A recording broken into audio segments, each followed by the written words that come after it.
What if Anakin's dark side chosen prophecy affected Revan? Let's explore the depths of it in the video. Revan's eyes snap open. His hands are trembling. Sweat pours down his face. He has just seen the future. Not tomorrow, not next year, 4,000 years from now. He has seen a boy, a slave child on a desert world, and that boy will destroy everything. The Jedi Order, gone. The Republic, burned to ash. A galaxy of trillions, crushed under the boot of an empire born from one man's fall to darkness. But that is not what terrifies Revan. What terrifies him is the name. The name that echoes through his skull like a death knell. Anakin Skywalker, the chosen one, the boy who will bring balance to the Force by first drowning it in blood. And the Force has just shown Revan exactly how to make it happen. Not prevent it. Make it happen. Because balance does not mean peace. Balance means the Jedi must burn. Balance means millions must die. Balance means the chosen one must fall to darkness before he can rise to the light. The vision showed him everything. The boy's birth, his training, his love, his betrayal, his transformation into a monster of black armor and mechanical breath. And finally, decades later, his redemption through the son he never knew he had. 4,000 years of preparation, 4,000 years of manipulation, 4,000 years of patient, careful planning to ensure that one slave boy on one desert world falls to the dark side at exactly the right moment. And Revan has just been chosen to set it all in motion. The weight of it crushes down on him. He wants to scream. He wants to run. He wants to pretend he never saw any of it. But the Force does not make mistakes. The Force showed him this vision for a reason. And deep in his soul, in places he has never dared to look, Revan knows what he must do.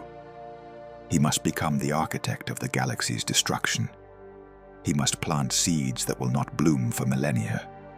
He must create a chain of masters and apprentices that stretches across 4,000 years, each one carrying his vision forward, each one working toward a single goal: the fall of Anakin Skywalker. The question is not whether he will do it. The Force has already decided. The question is whether he can live with himself afterward. He takes a deep breath. He steadies his hands. And he begins to plan. The vision had started just moments ago, though it felt like a lifetime. Revan had been meditating in his chambers aboard the flagship, seeking guidance for the war against the Mandalorians. The conflict had ground to a bloody stalemate, and he needed answers. The Force gave him far more than he asked for. It hit him like a physical blow, like a vibroblade driven through his skull. His body went rigid. His hands clawed at the arms of his meditation chair. The candle flame guttered and died, plunging the room into absolute darkness. But Revan no longer saw the room at all. He saw a desert world. Twin suns blazed down from a sky the color of burnished copper. Sand stretched in every direction, endless dunes rippling like frozen waves on a dead ocean. The heat was oppressive, crushing, the kind of heat that kills the unwary and breaks the spirit of everyone else. And in a small settlement of domed buildings and moisture evaporators, he saw the boy. The child could not be more than 5 or 6 years old. Sandy hair, blue eyes that burned with an inner light, small hands moving with preternatural skill as he assembled components that most adults would struggle to understand. The Force swirled around this child in patterns Revan had never seen before. It was as if the boy existed at the center of a vast whirlpool, with all the currents of destiny spiraling inward toward him. The boy looked up. Their eyes met across the gulf of 4,000 years, And Revan knew this was the one. This was the chosen one. This was the being who would bring balance to the Force by destroying everything first. The vision shifted. The boy was older now, perhaps 9 or 10. He stood in a vast arena filled with screaming crowds, piloting a pod racer through a canyon of stone and metal. The machine he rode was a death trap held together by hope and desperation. Yet he flew it with absolute mastery. He won. Against all odds, against every expectation, the slave boy won. And watching from the stands, Revan saw 2 figures that made his blood run cold. Jedi. A tall man with long hair and a kind face. A younger man with a Padawan braid and an expression of barely concealed skepticism. They were watching the boy with an intensity that spoke of recognition, of purpose, of destiny acknowledged. The vision shifted again. The boy stood before the Jedi Council on Coruscant, small and frightened, a slave child from the Outer Rim confronted by the most powerful Force users in the galaxy. They questioned him, they tested him, and then they rejected him. Revan felt a surge of fury that was not entirely his own. The short-sighted fools, the blind, dogmatic, cowardly fools. They looked at this child, this miracle of the Force, and they saw only danger. They could not see what Revan saw so clearly. This boy would change everything. The vision accelerates. Images flash past Revan's consciousness, faster than he can process them.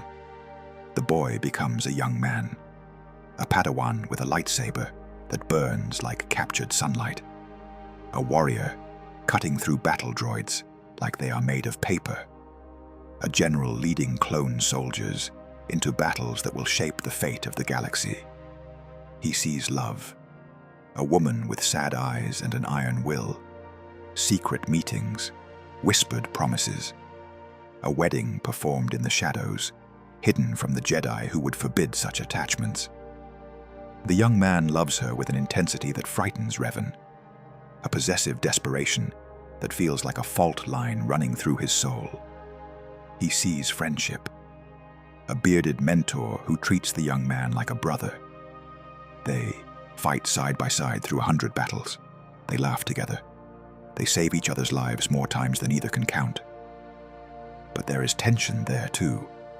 Resentment.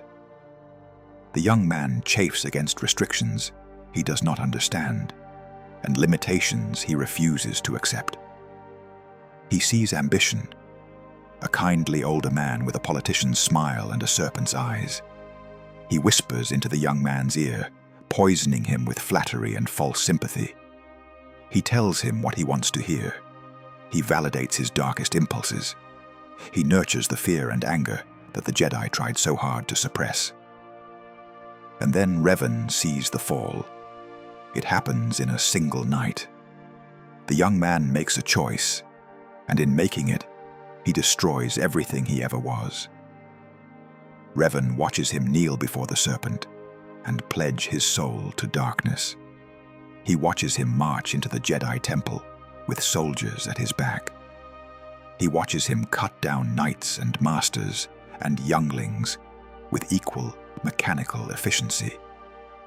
He sees the woman with sad eyes, heavy with child, reaching out to him in confusion and betrayal. He sees the young man's hand close around her throat.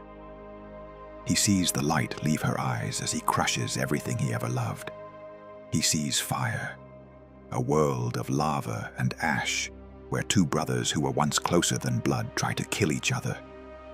The fight is terrible, transcendent. 2 masters of the Force pushed to their absolute limits. And when it ends, the young man lies burning on the banks of a river of molten rock, his body destroyed, his soul irrevocably shattered.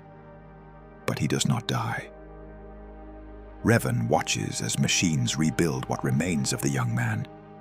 Black armor encases his ruined flesh. A mask descends over features scarred beyond recognition. A mechanical breath echoes through a chamber filled with the architects of his damnation. The young man is gone. In his place stands a monster. For 2 decades, the monster serves his master. He hunts down the surviving Jedi and exterminates them without mercy. He crushes rebellions and silences dissent. He becomes the most feared being in the galaxy, a black-armored nightmare that haunts the dreams of anyone who would oppose the Empire. But Revan sees something else too.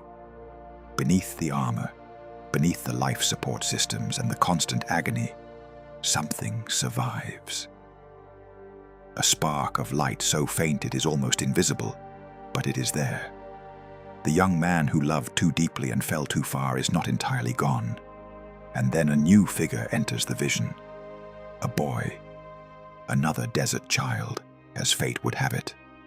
But this one carries the light within him openly, defiantly. He looks like his father.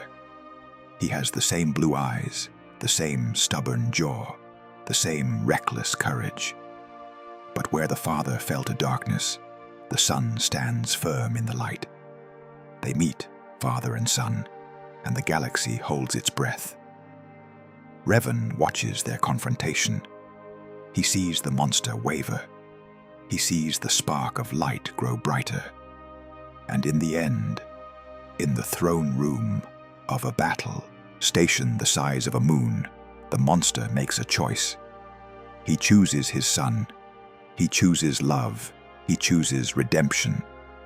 The lightning courses through his ruined body as he hurls his master into the abyss. The pain is unimaginable, but so is the peace that floods through him in his final moments. The mask is removed. The father sees the son with his own eyes for the first and last time, and then the monster dies, and the young man who fell so far finally comes home. The Force sighs in relief, but the vision does not end there. Revan sees beyond the moment of redemption into a future that stretches out like an endless road. He sees the son carrying his father's body down through the burning corridors of the battle station. He sees a funeral pyre on a forest moon, flames consuming the black armor that imprisoned Anakin Skywalker for so many years. He sees the galaxy celebrating, fireworks bursting across 1,000 worlds as word spreads that the Emperor is dead. And he sees something else, something that makes his soul tremble with its implications. He sees himself, not as he is now, young and vital and burning with purpose, but as he will become, a spirit, a presence in the Force that has waited 4,000 years for this moment. He sees himself standing beside Anakin Skywalker in the afterlife, 2 souls bound by prophecy across the gulf of millennia. And he understands. This is why the Force showed him the vision, not merely to inform him of what will come, but to recruit him, to make him an instrument of destiny. The chosen one cannot fulfill his purpose without preparation. The galaxy must be shaped, molded, guided across thousands of years to create the conditions necessary for Anakin's birth, fall, and redemption. Someone must do this work. Someone must sacrifice their own destiny to serve a greater purpose.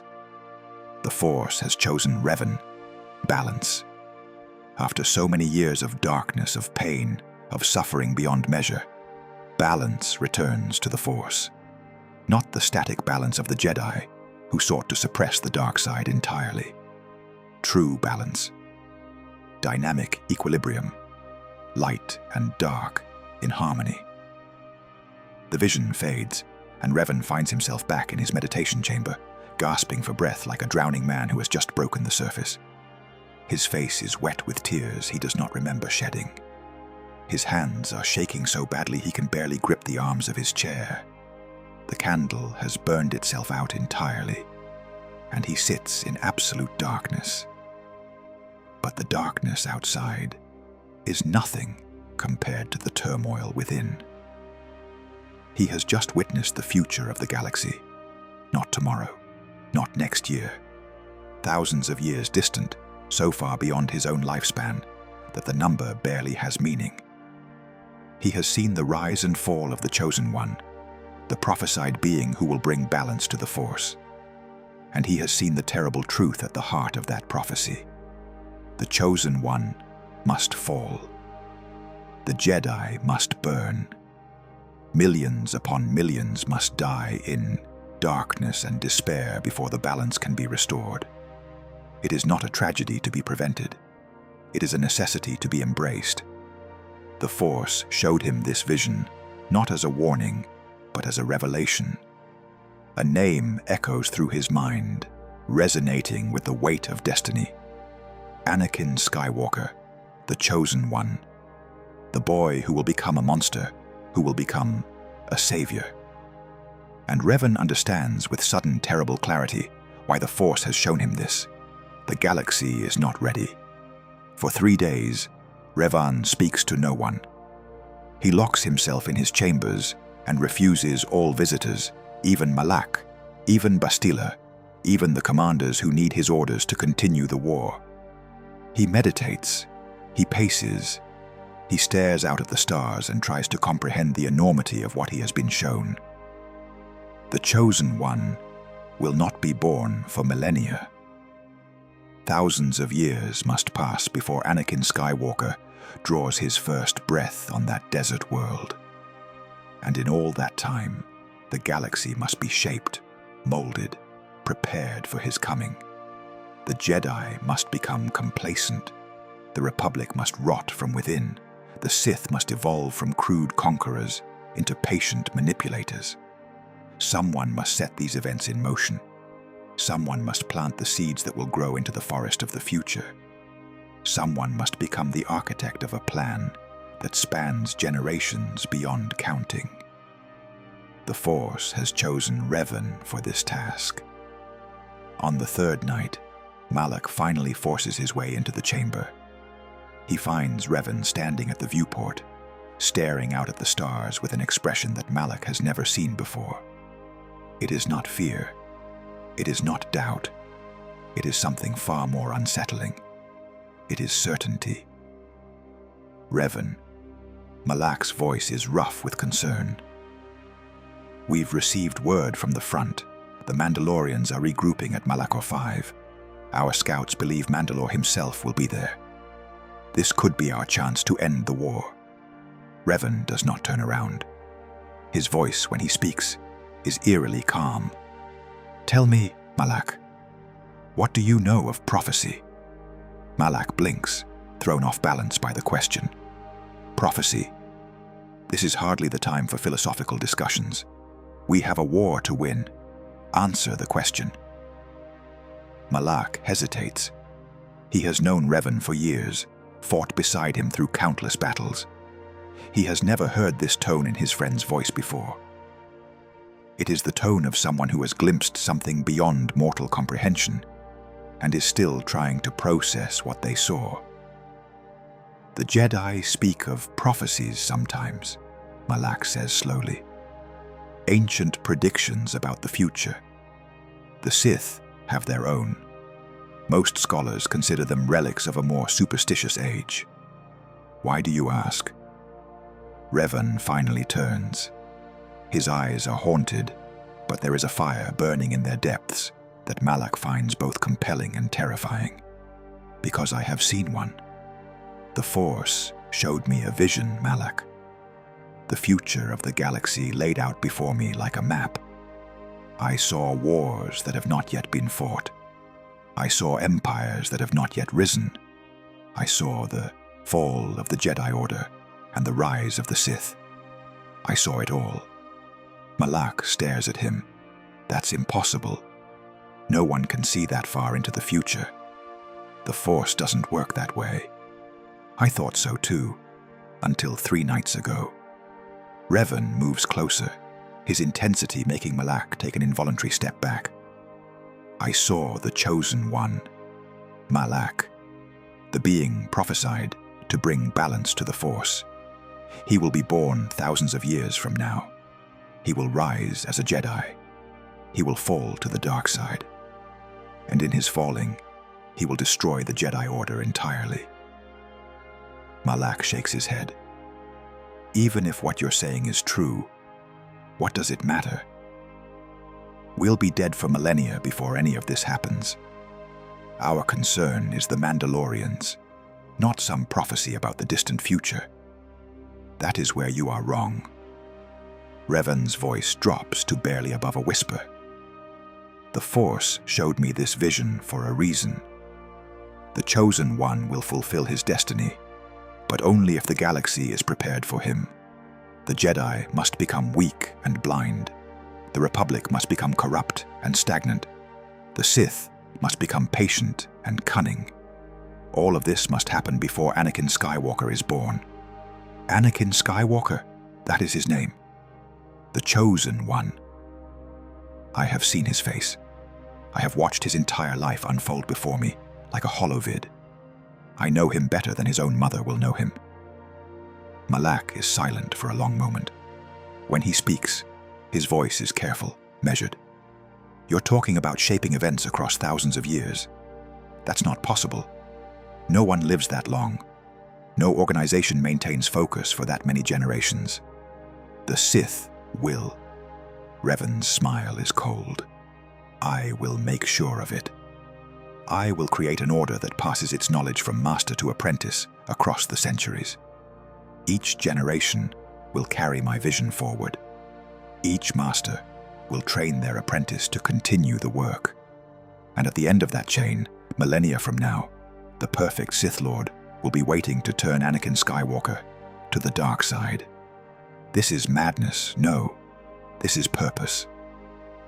For the first time in my life, I understand why I was born, why I was given these powers, why I was drawn to this war. Everything I have done, everything I will do, is preparation for the Chosen One's coming. The Force has made me its instrument, and I will not fail it. Malak stares at his friend, and for the first time, he feels something he has never felt before in Revan's presence. Fear. The Battle of Malachor Thaf begins 3 weeks later. The Republic fleet drops out of hyperspace in perfect formation, hundreds of ships arranged in precise tactical patterns. Revan stands on the bridge of his flagship, watching the planet grow larger in the viewport. Malachor V, a world of ancient evil, steeped in the dark side of the Force.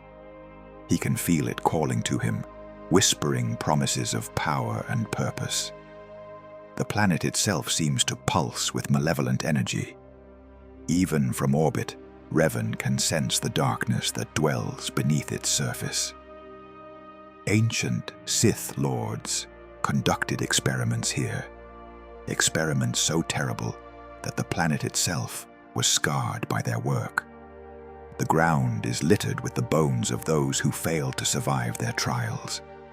It is the perfect place for what must happen next. The Mandalorian Defense Fleet moves to intercept. They have been expecting this attack. Their ships bristle with weapons, their crews eager for the glory of battle.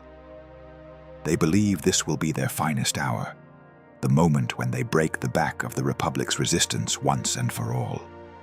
They are wrong. All ships commence attack. Revan's voice is calm, almost detached. Execute Pattern Sigma. I want their command ships isolated and destroyed. The battle unfolds with mechanical precision. Republic cruisers surge forward, their turbo lasers painting lines of fire across the void. Mandalorian fighters swarm to meet them, darting between the larger ships like angry insects. Explosions blossom in the darkness, silent flowers of death and destruction. The first Mandalorian cruiser dies in a spectacular bloom of flame as 3 Republic ships concentrate their fire on its engine section. Its reactor goes critical, and the explosion takes out 2 nearby frigates. Debris scatters across the battlefield, becoming weapons of their own as chunks of durasteel slam into other ships at relativistic speeds. A squadron of Mandalorian Basilisk war droids breaks through the Republic line. their riders firing blaster cannons as they weave between the capital ships. They target the bridge of a Republic cruiser, their shots punching through the viewport and killing everyone inside. The ship spirals out of control, colliding with another Republic vessel and taking both out of the fight. But Revan has anticipated this. A reserve squadron of Republic fighters swoops in from above, catching the basilisks in a crossfire. One by one, the war droids are destroyed, their riders dying in the cold void of space. The battle rages across thousands of kilometers. Ships maneuver and fire, living and dying in the span of heartbeats.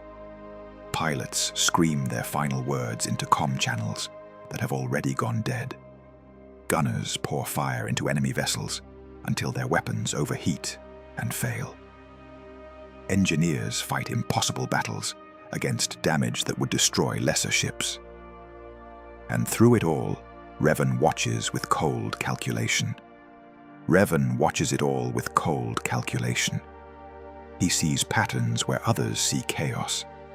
He anticipates Mandalorian movements before they happen, issuing orders that counter enemy tactics seconds before they are implemented.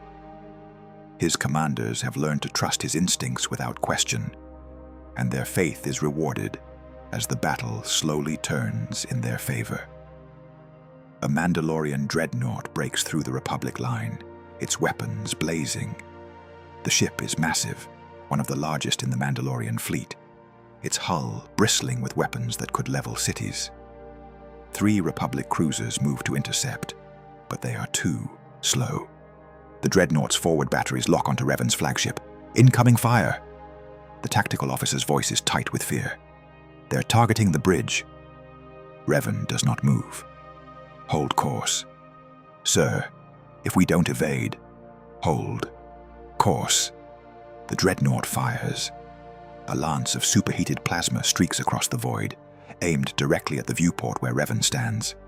Time seems to slow. The officers on the bridge freeze, their faces masks of horror. The plasma bolt grows larger and larger in the viewport, a bar of pure destruction that will vaporize everything it touches. Revan raises his hand. The plasma bolt curves. It bends away from the flagship, as if pushed by an invisible force, curving in an impossible arc that sends it screaming into the flank of a Mandalorian destroyer. The destroyer's shields collapse instantly. Its hull ruptures in a dozen places. Atmosphere vents into space, carrying screaming crew members with it. The ship dies in a bloom of fire and debris, its destruction so complete that nothing larger than a fist survives. The bridge is silent. Every officer stares at Revan with a mixture of awe and terror. They have served with him through dozens of battles. They thought they knew what he was capable of. They were wrong. Resume firing patterns. Revan's voice betrays no emotion. And someone deal with that dreadnought. 2 Republic cruisers break off from the main engagement to deal with the threat. They approach the dreadnought from opposite directions, forcing it to divide its fire. The Mandalorian commander tries to maneuver, to bring his main batteries to bear on one target at a time, but he is too slow. Turbo laser fire rakes across his ship's hull, punching through armor that was supposed to be impenetrable. The dreadnought's captain orders a desperate ramming maneuver. If he can take out even 1 Republic cruiser, his death will have meaning. But Revan has anticipated this as well. The Republic ships peel away at the last moment, and the dreadnought's momentum carries it into the path of another Mandalorian vessel. The collision destroys both ships instantly. The battle rages for hours. Ship by ship, the Mandalorian fleet is whittled down. Their commanders are skilled, their warriors fearless, but they are fighting an enemy who has already seen how this battle ends. Revan knows which ships will fall and which will survive. He knows where the Mandalorians will make their stands and where they will break and run. He knows everything because the Force has made him its instrument, and instruments do not fail. By the time the Mandalorian fleet begins its final retreat toward the planetary defense grid, more than half their ships are debris. The Republic fleet pursues, hungry for the kill. "Sir," Malak's voice crackles over the comm. "They're falling back to Malachor itself. Should we follow?" "Yes. All ships pursue, but hold at high orbit. There is something I must do before we finish this." Malak's hesitation is palpable even across the communication channel. "Revan, whatever you're planning, you should know that Bastila and the other Jedi are concerned. They sense something dark in you, something that wasn't there before. They sense the truth." Revan smiles, though no one can see it. The Jedi have always feared what they do not understand. When this battle is over, there will be a reckoning with them as well. But for now, focus on the Mandalorians. I will handle the rest. He cuts the communication and turns to his personal shuttle. It is time to end this war. The surface of Malachor 5 is a hellscape of twisted metal and shattered stone. Ancient ruins dot the landscape, the remnants of a civilization destroyed by the dark side long before the Republic was born. The air itself seems to throb with malevolent energy, whispering into the minds of all who tread here. Revan walks through the ruins alone. His lightsaber hangs at his side, unlit, unnecessary. He is not here to fight. He is here to claim something far more valuable than victory in battle: the mass shadow generator. The weapon was built centuries ago, a doomsday device capable of manipulating gravity itself. It was never meant to be used. Its creators sealed it away in the depths of Malachor 5, hoping that no one would ever be desperate enough to activate it. They left warnings carved into the stone, prophecies of what would happen if the device were ever unleashed. They believed that no one could be mad enough to ignore them. They were wrong. Revan descends into the depths of the planet, guided by visions that flash before his eyes. He sees the path laid out before him, each step predetermined, each choice already made.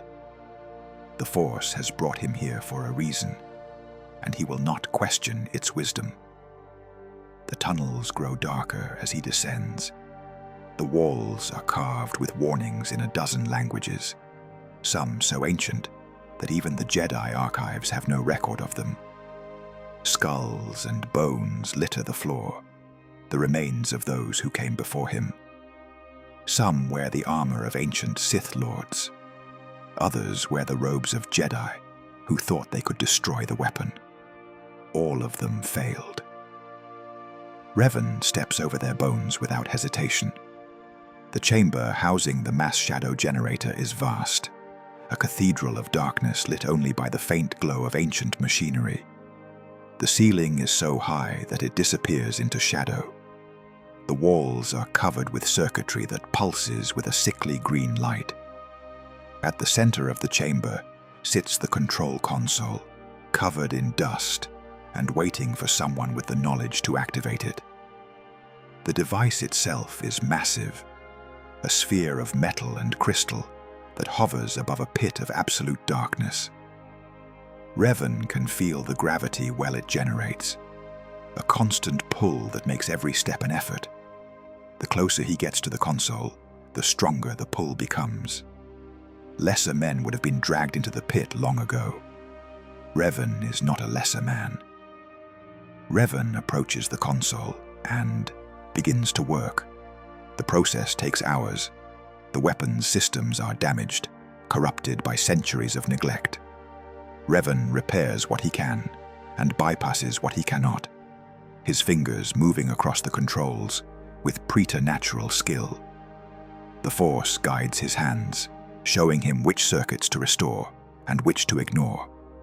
He works in silence, his concentration absolute. Sweat beads on his forehead despite the cold. His muscles ache from fighting the constant gravitational pull. But he does not stop. He cannot stop. The Force demands this of him. One by one, the systems come online. Lights flicker across the console.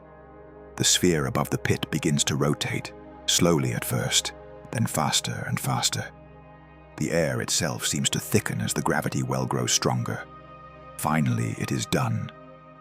The mass shadow generator hums to life, its power building slowly but inexorably. When it reaches full strength, it will generate a gravity well of impossible intensity. Everything within its range will be crushed, compacted, destroyed utterly. Ships will be pulled from orbit and smashed into the planet's surface. Soldiers will be crushed where they stand, their bodies compacted into masses of flesh and bone no larger than a clenched fist, including the Mandalorian fleet, including a significant portion of the Republic fleet. Revan hesitates, his hand hovering over the activation switch. This is the moment, the point of no return. Once he activates the weapon, thousands will die. Republic soldiers who trusted him, Mandalorian warriors who deserve better than annihilation, innocents caught in the crossfire of a war they never asked for. He thinks of the faces he has seen on the bridge, young officers who believed in him, pilots who followed him into battle after battle, engineers who kept his ships running through impossible odds. They will die if he does this. Many of them will die. But the Force has shown him what must be done. The Mandalorians must be broken here, today, or they will rise again to threaten the galaxy for centuries to come. Their destruction is not merely a military necessity. It is a prerequisite for everything that must follow. For the Chosen One to be born, the galaxy must first be plunged into darkness. Revan's hand stops trembling. His jaw sets with determination. He has made his choice. Revan activates the weapon. The effect is instantaneous and catastrophic. Gravity itself becomes a weapon, pulling everything toward a single point with irresistible force. Ships that were locked in combat suddenly find themselves dragged toward the planet's surface. Hull plates buckle under stresses they were never designed to withstand. Engines fire at maximum thrust, but they might as well be trying to escape a black hole. In orbit, chaos reigns. Mandalorian and Republic ships alike tumble toward the planet, their crews screaming in terror as they realize what is happening. Some try to fight it, pouring every ounce of power into their engines. Others accept their fate, making peace with whatever gods they believe in.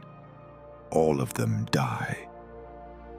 The first ships hit the surface, with impacts that register on seismographs across the planet. Craters bloom where proud vessels once flew. Debris scatters in all directions, becoming secondary projectiles that tear through other ships. The atmosphere fills with fire and smoke, and the screams of the dying. Thousands of voices cry out in terror and are silenced. Revan stands in the eye of the storm, untouched by the devastation he has unleashed. The dark side floods through him, filling the empty spaces in his soul with power beyond imagining. He feels the deaths of every soldier, Republic and Mandalorian alike. He feels their fear, their pain, their desperate final prayers to gods that do not answer. And he feels nothing but purpose. A Republic cruiser crashes less than a kilometer from his position. The impact shakes the ground so violently that he nearly loses his footing. Flames lick at the sky as the ship's fuel ignites. Ammunition cooks off in secondary explosions that send debris flying in all directions. And still, Revan does not move. This is what the Force demands. This is what the Chosen One requires. Let them die. Let them all die. Their sacrifice is necessary for the balance that must come. More ships crash. The sky becomes a tapestry of flame and destruction. The ground shakes with impact after impact, each one claiming more lives. The dark side grows stronger with every death, feeding on the suffering, growing fat on the despair. Revan opens himself to it completely. He lets it flow through him, filling him with power that would destroy lesser beings. He is no longer merely a Jedi who has touched the darkness. He is becoming something else. Something more. Something terrible. When the weapon finally exhausts itself, Malachor 5 has been transformed. The planet's surface is a wasteland of wreckage and corpses. The Mandalorian fleet has ceased to exist. Nearly a third of the Republic fleet has been destroyed as well. Caught in the gravity well, they could not escape. But the war is over. Revan walks out of the ruins and looks up at the sky. Debris still falls, burning streaks of light marking the graves of thousands. The Force pulses around him, changed by the atrocity he has committed. He can feel the dark side stronger now, more present, more real, and he embraces it. The Jedi Council demands that Revan return to Coruscant to face judgment for his actions at Malachor 5. The destruction of so many Republic ships, the use of such a terrible weapon, these are crimes that cannot be ignored. They speak of trials and rehabilitation, of cleansing the taint of darkness from his soul. Revan listens to their summons via hologram and laughs. "You understand nothing." His voice echoes through his bridge, silencing the officers who have gathered to witness this confrontation. The war is over. The Mandalorians are broken. The Republic's saved. "And you speak to me of trials? You have fallen to the dark side, Revan." Master Vrook's image flickers with barely suppressed fury. We can all sense it.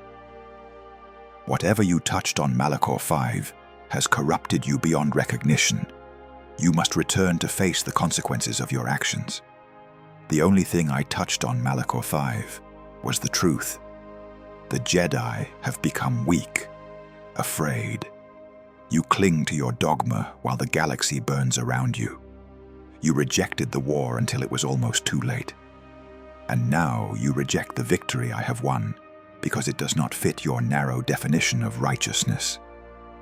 We rejected the war because we foresaw that it would lead to exactly this.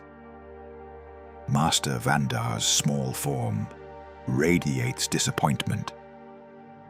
The dark side has claimed you, Revan.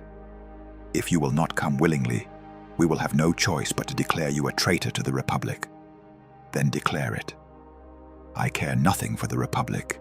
I care nothing for the Jedi Order. I have seen the future, Masters. I have seen what must come.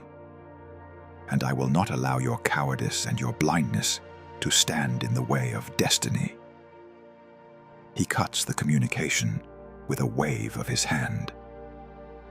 Malak approaches, his expression troubled.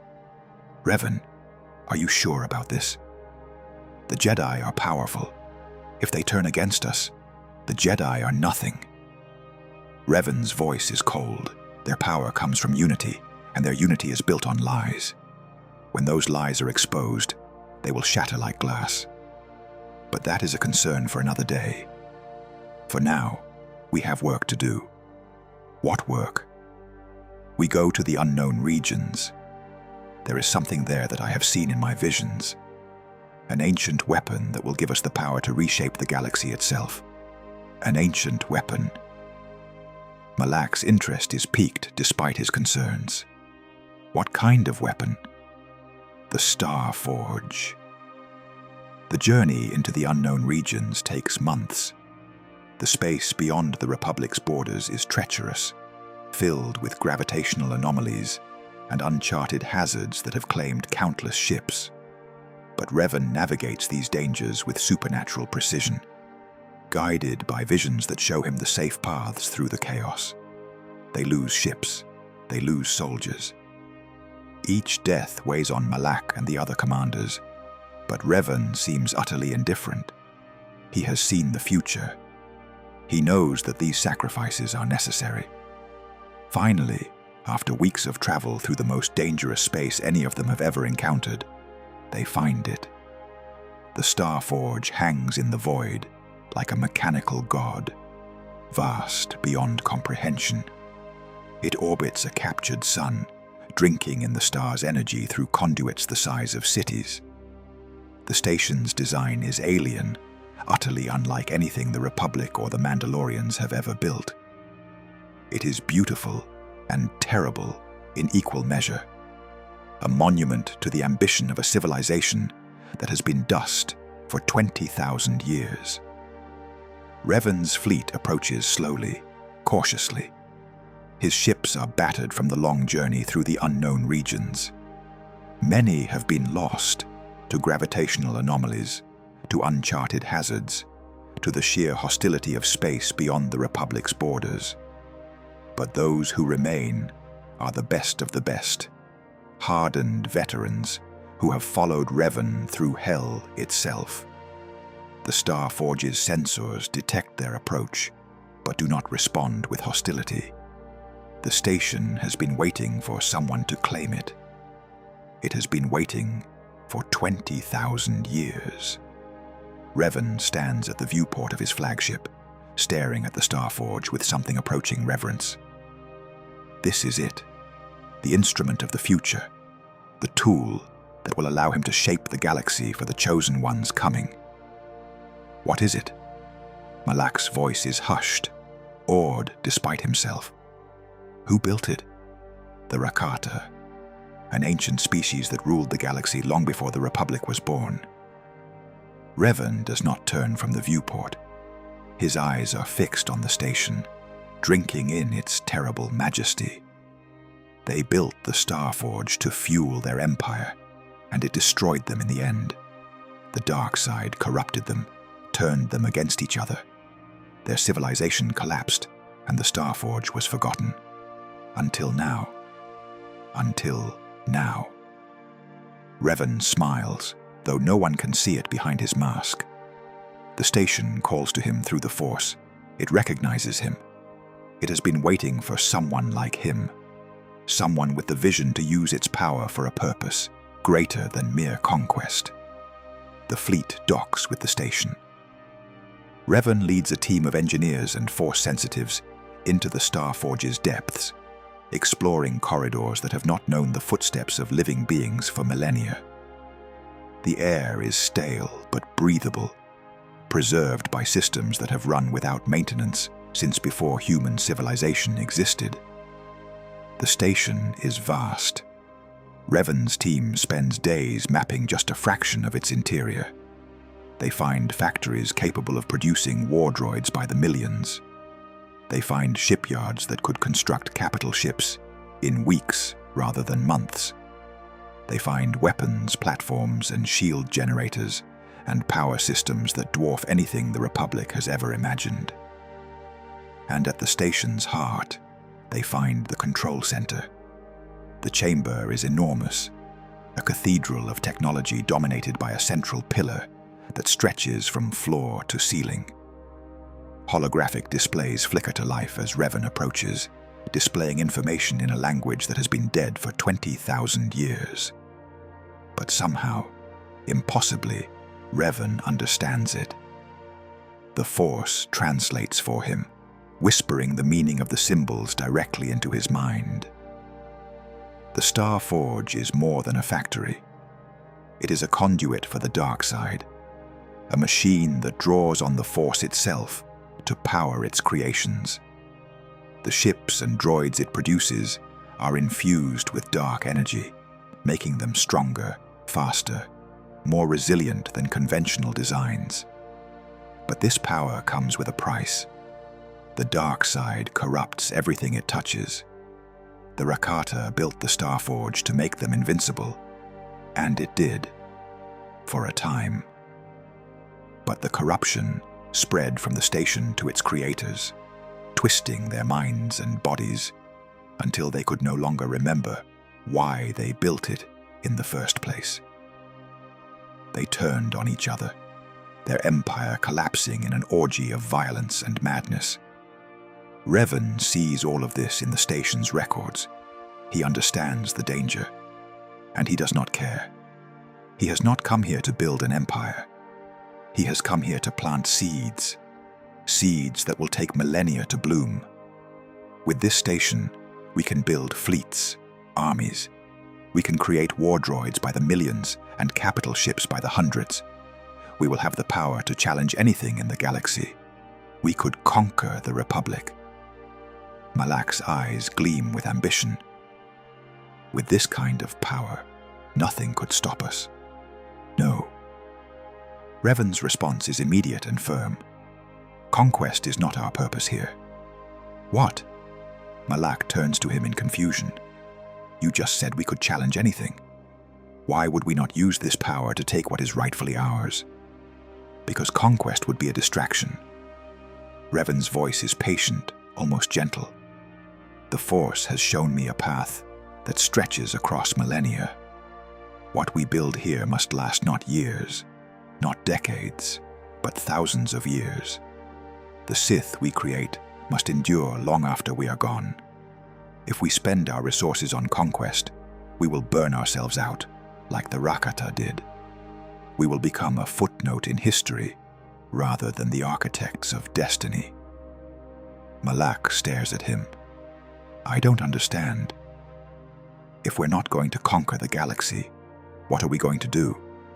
We are going to prepare it. Revan gestures at the Starforge. This station will allow us to build whatever we need. Hidden temples on forgotten worlds, holocrons containing knowledge that must be preserved, a network of secrets and resources that will sustain the Sith Order across generations. We will create something that outlasts us both, Malak. Something that will still be working toward our goals when the Chosen One is finally born. The Chosen One, again. Malak's voice is skeptical. You expect me to believe that everything we're doing is for the sake of someone who won't exist for thousands of years. I expect nothing. Revan's tone hardens. You will believe or you will not. Either way, you will follow my lead. I have seen the future, Malak. I know what must be done. And I will not let your impatience or your ambition derail the greatest work in the history of the galaxy. Malak is silent for a long moment. When he speaks, his voice is carefully neutral. And if I disagree, if I think conquest is the better path, then you will discover why the Force chose me to lead and not you. Revan meets his friend's eyes without flinching. I hope it will not come to that. You have been my brother through all of this. I would prefer you remain at my side. But make no mistake, Malak. Nothing will stop me from fulfilling my destiny. Not the Jedi. Not the Republic. Not even you.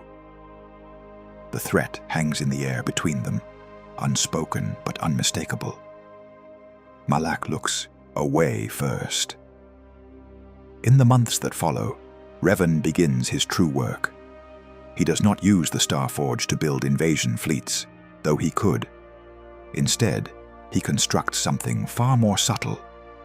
On dozens of forgotten worlds, hidden from the prying eyes of both the Jedi and the Republic, he establishes temples and academies. These are not places of worship or training, at least not in the traditional sense. They are repositories, vaults of knowledge, seeds planted for a harvest that will not come for millennia. The first temple is built on Korriban, the ancient homeworld of the Sith.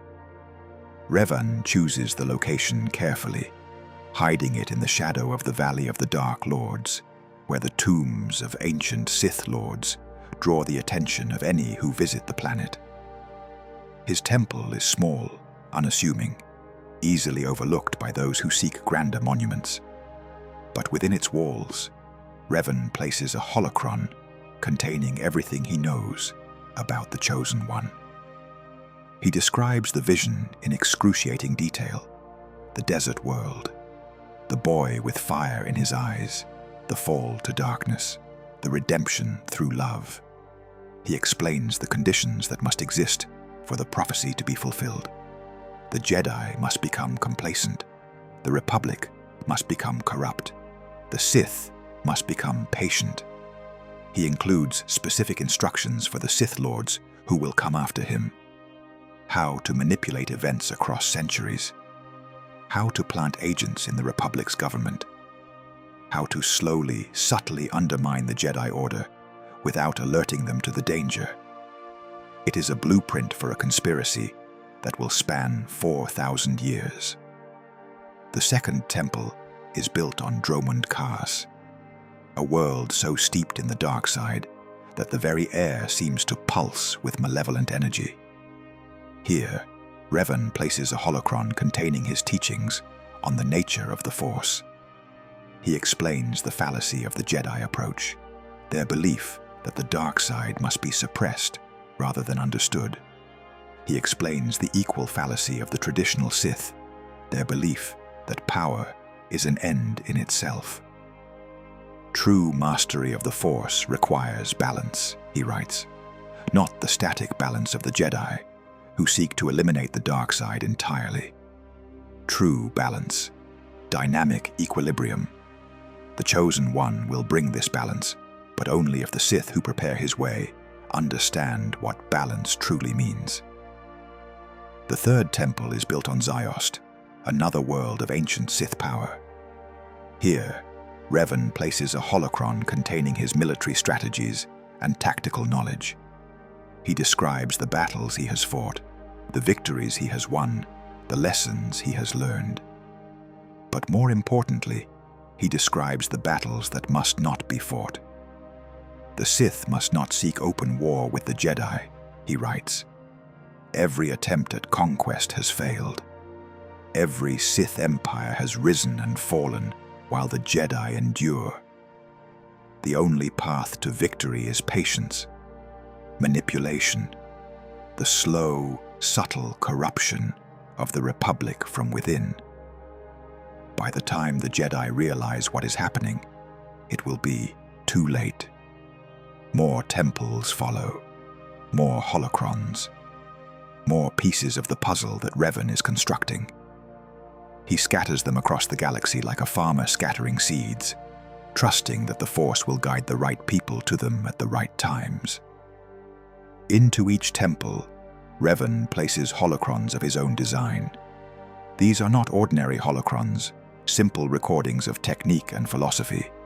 These are prophecies, instructions for generations not yet born, roadmaps for a journey that will take thousands of years to complete. He writes of the Chosen One in excruciating detail. He describes Anakin Skywalker's birth, his training, his fall, his redemption. He explains the signs that will herald his coming and the conditions that must exist for his destiny to be fulfilled. He instructs future Sith Lords on how to manipulate events across centuries to ensure the prophecy comes to pass. But more than that, he codifies a new philosophy for the Sith Order. The old ways have failed. Open warfare against the Jedi has led to nothing but defeat after defeat. The Sith cannot win through brute force alone. They must become something else, something patient, something subtle, something that works in shadows, manipulating events from behind the scenes rather than confronting the Jedi directly. Revan gathers his most loyal followers in the depths of the Starforge. They stand in a circle around him, their faces illuminated by the glow of the station's dark heart. These are the ones who will carry his legacy forward. These are the ones who will begin the chain that stretches across millennia. The Sith of old sought power through numbers, Revan speaks, and his voice echoes through the chamber like the pronouncement of a god. They built empires, they raised armies, they waged wars that shook the galaxy to its foundations. And every single time, they failed. The Jedi survived, the Republic endured, and the Sith were driven back into the shadows.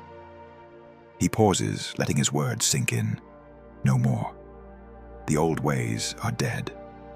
From this day forward, the Sith will walk a different path. A path of patience, a path of shadow, a path that will take 1,000 generations to walk, but will lead to ultimate victory. He raises his hand, and the holographic image of a chain appears above him. 2 links, connected but distinct. 2 there should be, no more, no less. 1 to embody power, the other to crave it.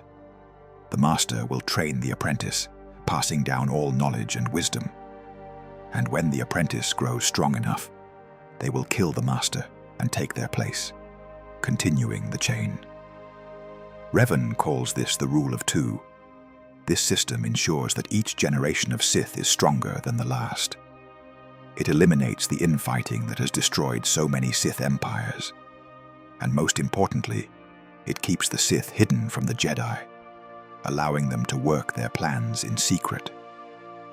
The Sith who stand before him exchange glances. Some are skeptical, some are intrigued. All of them understand that Revan is proposing a fundamental transformation of everything they believe. What is the purpose of this rule? One of them asks. If we are not to conquer, what are we to do? We are to prepare. Revan's voice drops to barely above a whisper. The Force has shown me a vision of the future. A future where the Chosen One brings balance to the galaxy. But this balance cannot come through our efforts alone. It requires the fall of the Jedi, the collapse of the Republic, the rise of an empire, and at the center of it all, a Sith Lord powerful enough to turn the Chosen One to the dark side. He looks at each of them in turn, his gaze burning with the intensity of absolute certainty. That Sith Lord will not be any of us.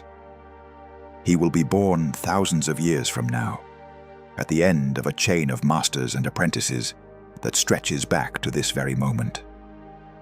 Our task is to forge the first links of that chain, to ensure that the knowledge we possess is passed down, generation after generation, until the one who can complete the work finally emerges.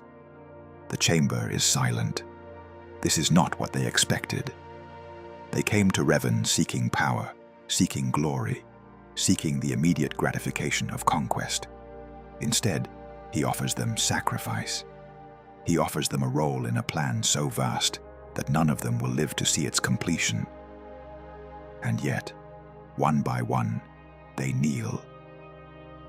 Not all who follow Revan agree with this new philosophy. You would have us skulk in shadows like vermin. Lord Khan, one of the Sith Lords who has rallied to Revan's banner, speaks with barely contained contempt. The Sith are meant to rule, not hide. This rule of 2 is cowardice disguised as wisdom. Revan regards the older Sith Lord with cold amusement. Is that what you believe? It is what I know. Khan's hand moves toward his lightsaber. The Sith have always conquered through strength, through numbers, through the raw power of the dark side. Your talk of patience and shadow is the talk of someone who has lost faith in our superiority. I have not lost faith in anything. Revan does not move. His posture is relaxed, almost casual. But he radiates danger like a star radiates heat. I have simply seen farther than you are capable of seeing.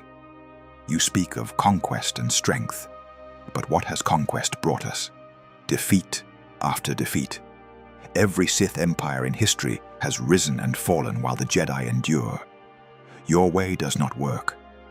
And your way does?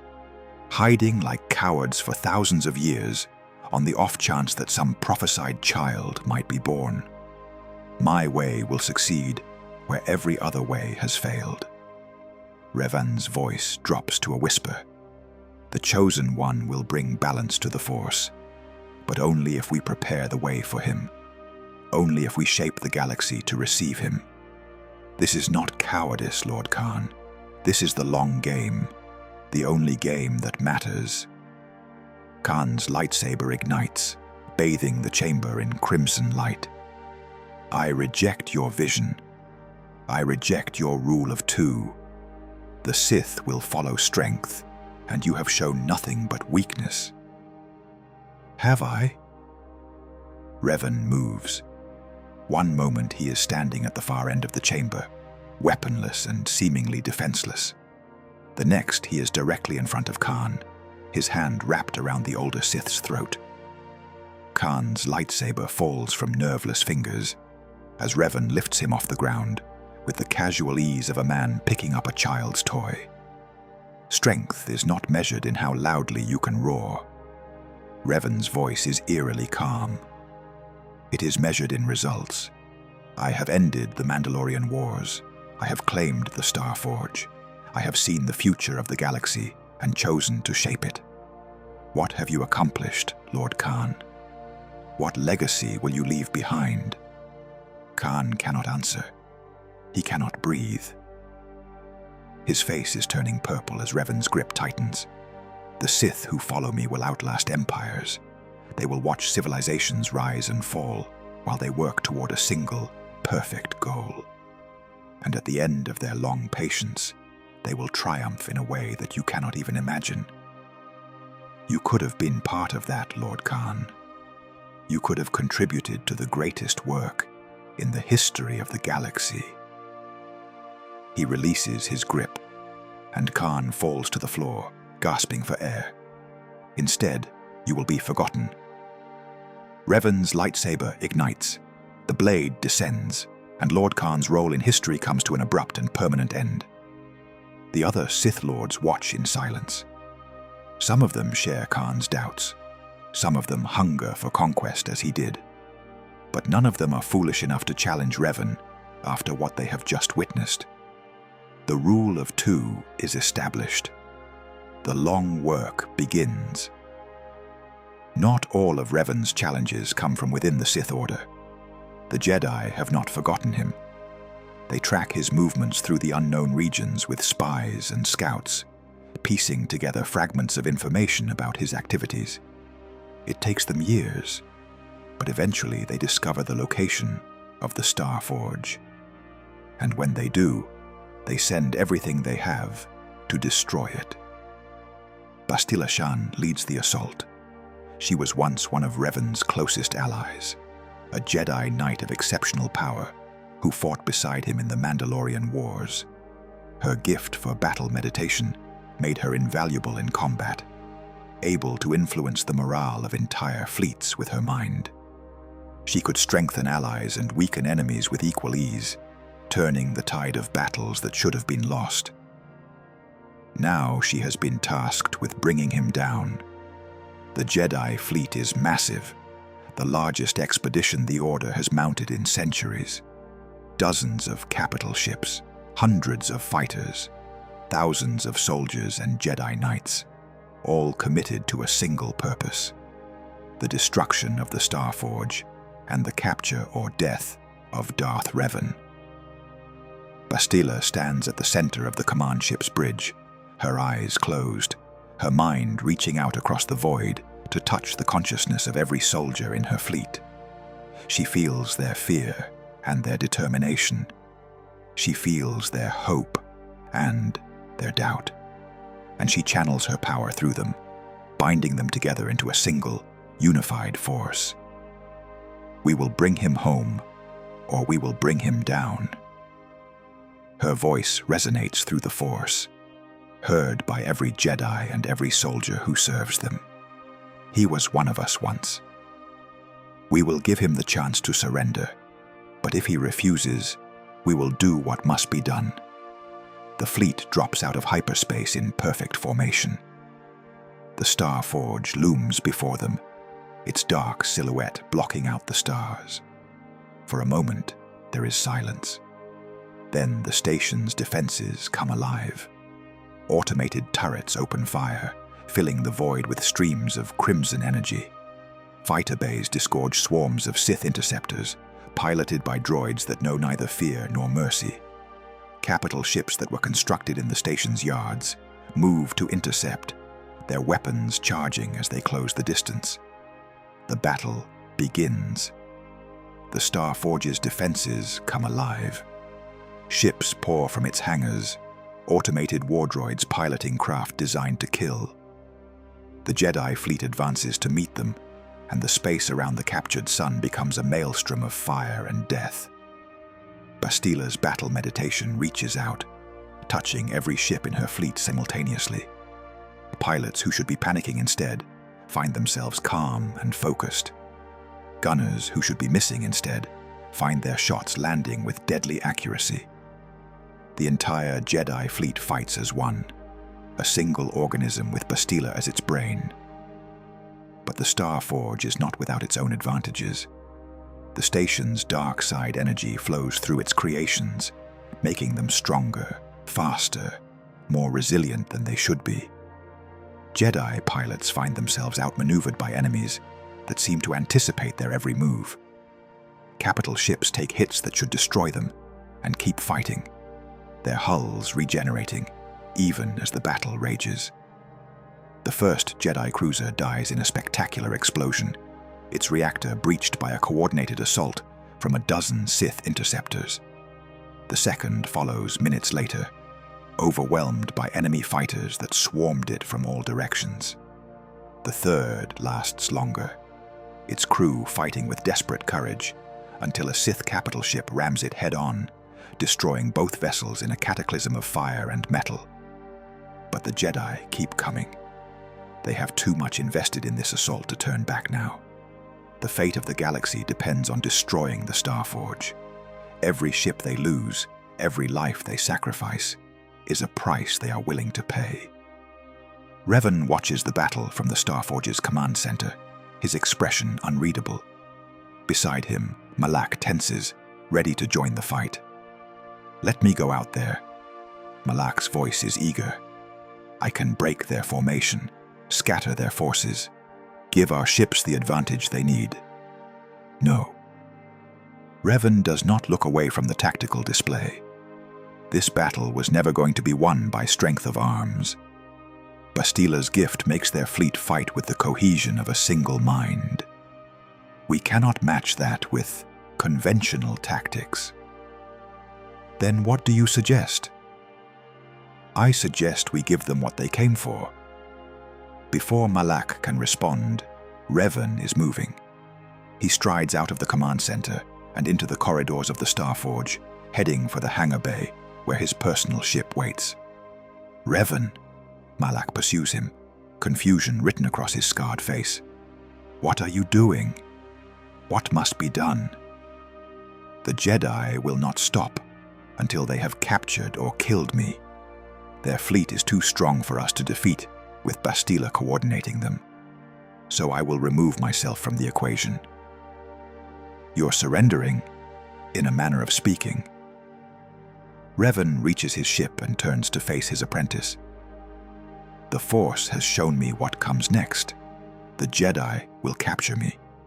They will strip away my memories and try to turn me into a weapon against everything I have built. For a time, I will become what they want me to be. I will fight against you, believe you to be my enemy.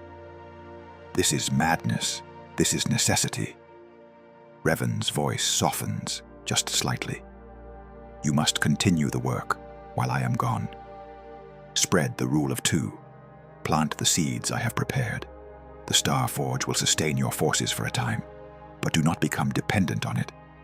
The station's power comes with a price, a corruption that will eventually destroy anyone who relies on it too heavily.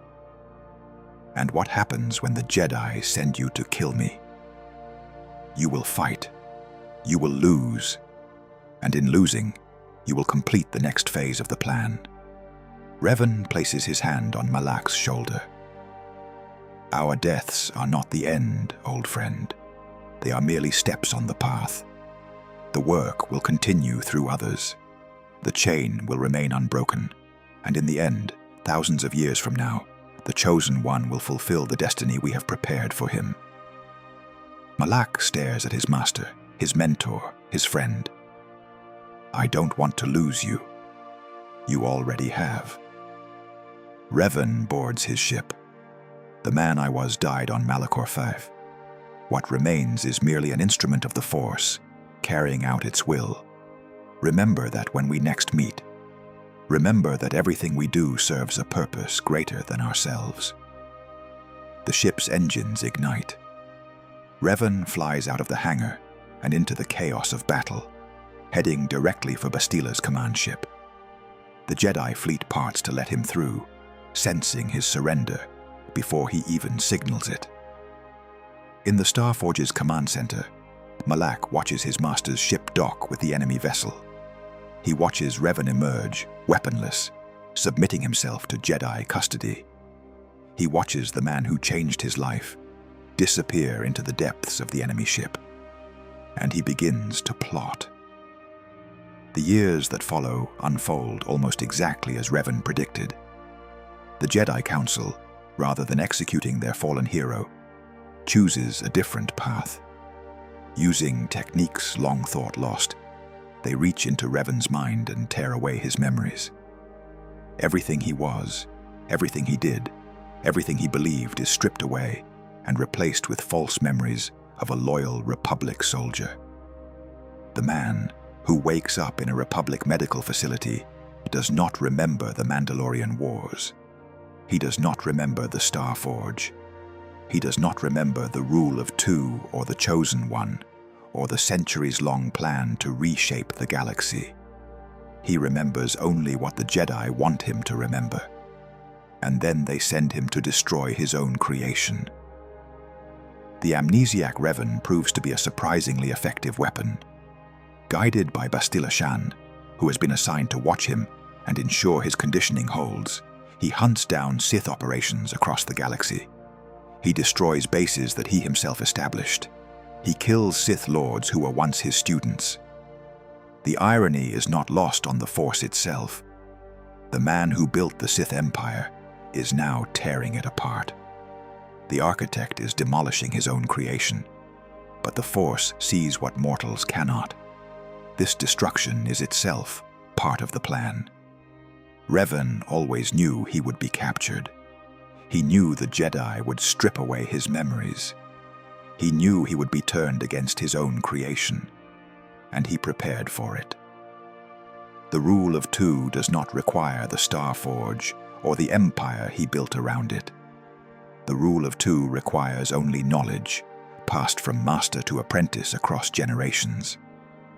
Malak can serve his purpose just as well as Revan could. Better, perhaps. His ambition will drive him to build a visible threat that draws the attention of the Jedi and the Republic. While they focus on destroying Malak's empire, the true Sith, the ones who follow the Rule of Two, will fade into the shadows and continue their work. The amnesiac Revan does not know any of this. He believes he is a loyal Republic soldier who somehow acquired Force sensitivity. He believes the woman who guides him is his partner and friend. He believes the war he is fighting is just and necessary. But fragments of the truth remain buried in his subconscious. He dreams of desert suns, twin orbs blazing down from a copper sky, a boy with fire in his eyes, building things from scraps. He does not know who the boy is or why he dreams of him.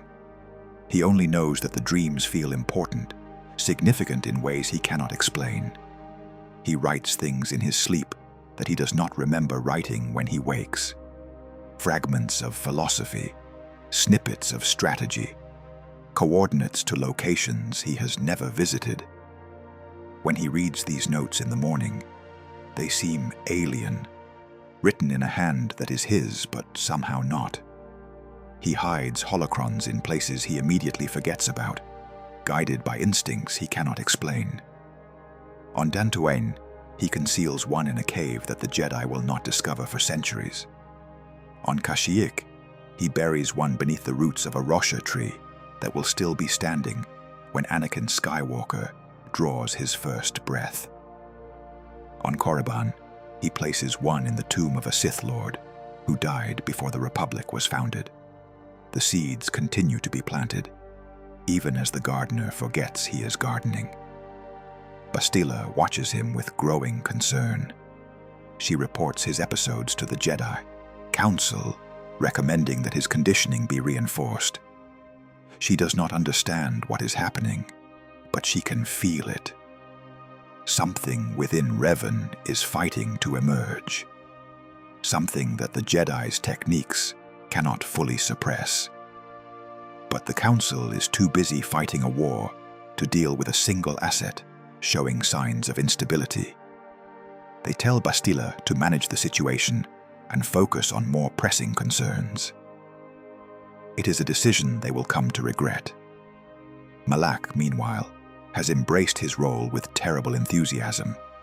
He has taken control of the Sith Empire Revan built, using the Starforge to construct an invasion fleet of unprecedented scale. But he has abandoned Revan's patient philosophy for the immediate gratification of conquest. The Jedi Civil War rages across the galaxy. Malak's forces crush Republic fleet after Republic fleet, advancing toward the core worlds with relentless momentum. Entire planets fall to his forces. Millions die in the crossfire of a war that seems to have no end in sight. And at the center of it all, the amnesiac Revan slowly begins to remember. It happens in fragments. A smell that triggers a memory. A face that seems familiar. A phrase that echoes with significance he cannot explain. Bastila watches him with growing concern, reporting his episodes to the Jedi Council, recommending that his conditioning be reinforced. But the Council is too busy fighting a war to deal with a single asset showing signs of instability. They tell Bastila to manage the situation and focus on more pressing concerns. It is a decision they will come to regret. The confrontation between Revan and Malak takes place on the Starforge itself. The amnesiac hero leads a strike team into the heart of the station, fighting through waves of Sith soldiers and war droids to reach the command center, where his former apprentice waits. Malak stands at the center of the chamber, his face hidden behind a metal prosthetic that covers the lower half of his jaw. He lost it in a duel years ago, a duel with Revan that went too far. Now he wears the injury as a badge of honor, a reminder of how far he has come. So the puppet returns to face its maker. Malak's voice is distorted by the prosthetic, giving it a mechanical quality. Do you remember me, Revan? Do you remember what we built together? The amnesiac stares at his enemy. Fragments of memory flicker through his mind. A face without scars. A voice without mechanical distortion. A friend who stood beside him through the darkest moments of the Mandalorian Wars. I remember enough. Revan ignites his lightsaber. I remember that you betrayed everything we believed in. I remember that you turned to the dark side and tried to conquer the galaxy. Malak laughs, a harsh sound that echoes through the chamber. Is that what the Jedi told you? That I betrayed you? You taught me everything I know, Revan. You showed me the power of the dark side. You created the Sith Empire that I now command. If anyone is a traitor here, it is you, for abandoning your own creation. I abandoned nothing. I was captured, manipulated, turned into a weapon against my own people. Your own people. Malak's voice drips with contempt. The Jedi are not your people, Revan. They never were. You spent years proving that the Jedi way was weakness, that their pacifism and their dogma were chains that held back the true potential of the Force. And now, you fight for them? Now, you call them your people. The Force has shown me the truth. Has it? Or has it shown you what the Jedi want you to see? Malak steps forward, his own lightsaber igniting with a snap hiss. Let me remind you of the truth, old friend. Let me show you what you have forgotten. They clash. The duel is unlike anything the observers have ever witnessed. Revan fights with a precision and grace that seems impossible, his lightsaber moving in patterns that no one has seen before. Each strike flows into the next with perfect efficiency. There is no wasted motion, no unnecessary flourish. Every movement serves a purpose. Malak responds with raw power and fury, his strikes carrying the weight of years of anger and resentment. His lightsaber crashes against Revan's like a hammer against an anvil. The impacts send shockwaves through the force that the observers can feel in their bones. They circle each other, probing for weaknesses. Revan feints left, then strikes right. Malak blocks the attack and counters with a brutal overhead slash. Revan sidesteps, letting the blade pass within centimeters of his face, then pivots and slashes at Malak's exposed flank. Malak catches the blade on his own, their weapons locking together in a shower of sparks. For a moment they stand face to face, pushing against each other with all their strength. Revan can see the hatred in Malak's eyes, the fury of a man who feels he has been betrayed by his closest friend. "You could have been a god." Malak's voice is distorted by the prosthetic, but his emotion is clear. "We could have ruled the galaxy together. Instead, you threw it all away for some prophecy about a child who won't be born for thousands of years." "I threw nothing away. I fulfilled my purpose." They break apart and clash again. Revan launches a series of rapid strikes that drive Malak back across the chamber. His blade moves so fast, it seems to leave trails of light in the air. Each strike is aimed at a vital point, each movement designed to end the fight in a single blow. But Malak will not fall so easily. He has spent years preparing for this confrontation. He has studied Revan's techniques, analyzed his weaknesses, developed counters for every move in his repertoire. When Revan strikes high, Malak blocks and counters low. When Revan sweeps at his legs, Malak leaps over the blade and brings his own weapon crashing down. They battle across the command center, their lightsabers painting arcs of light in the dim chamber. Consoles explode as stray strikes cut through them, showering them with sparks and debris. Support pillars groan and buckle under the force of their combat. Revan calls upon the Force, lifting chunks of debris and hurling them at Malak.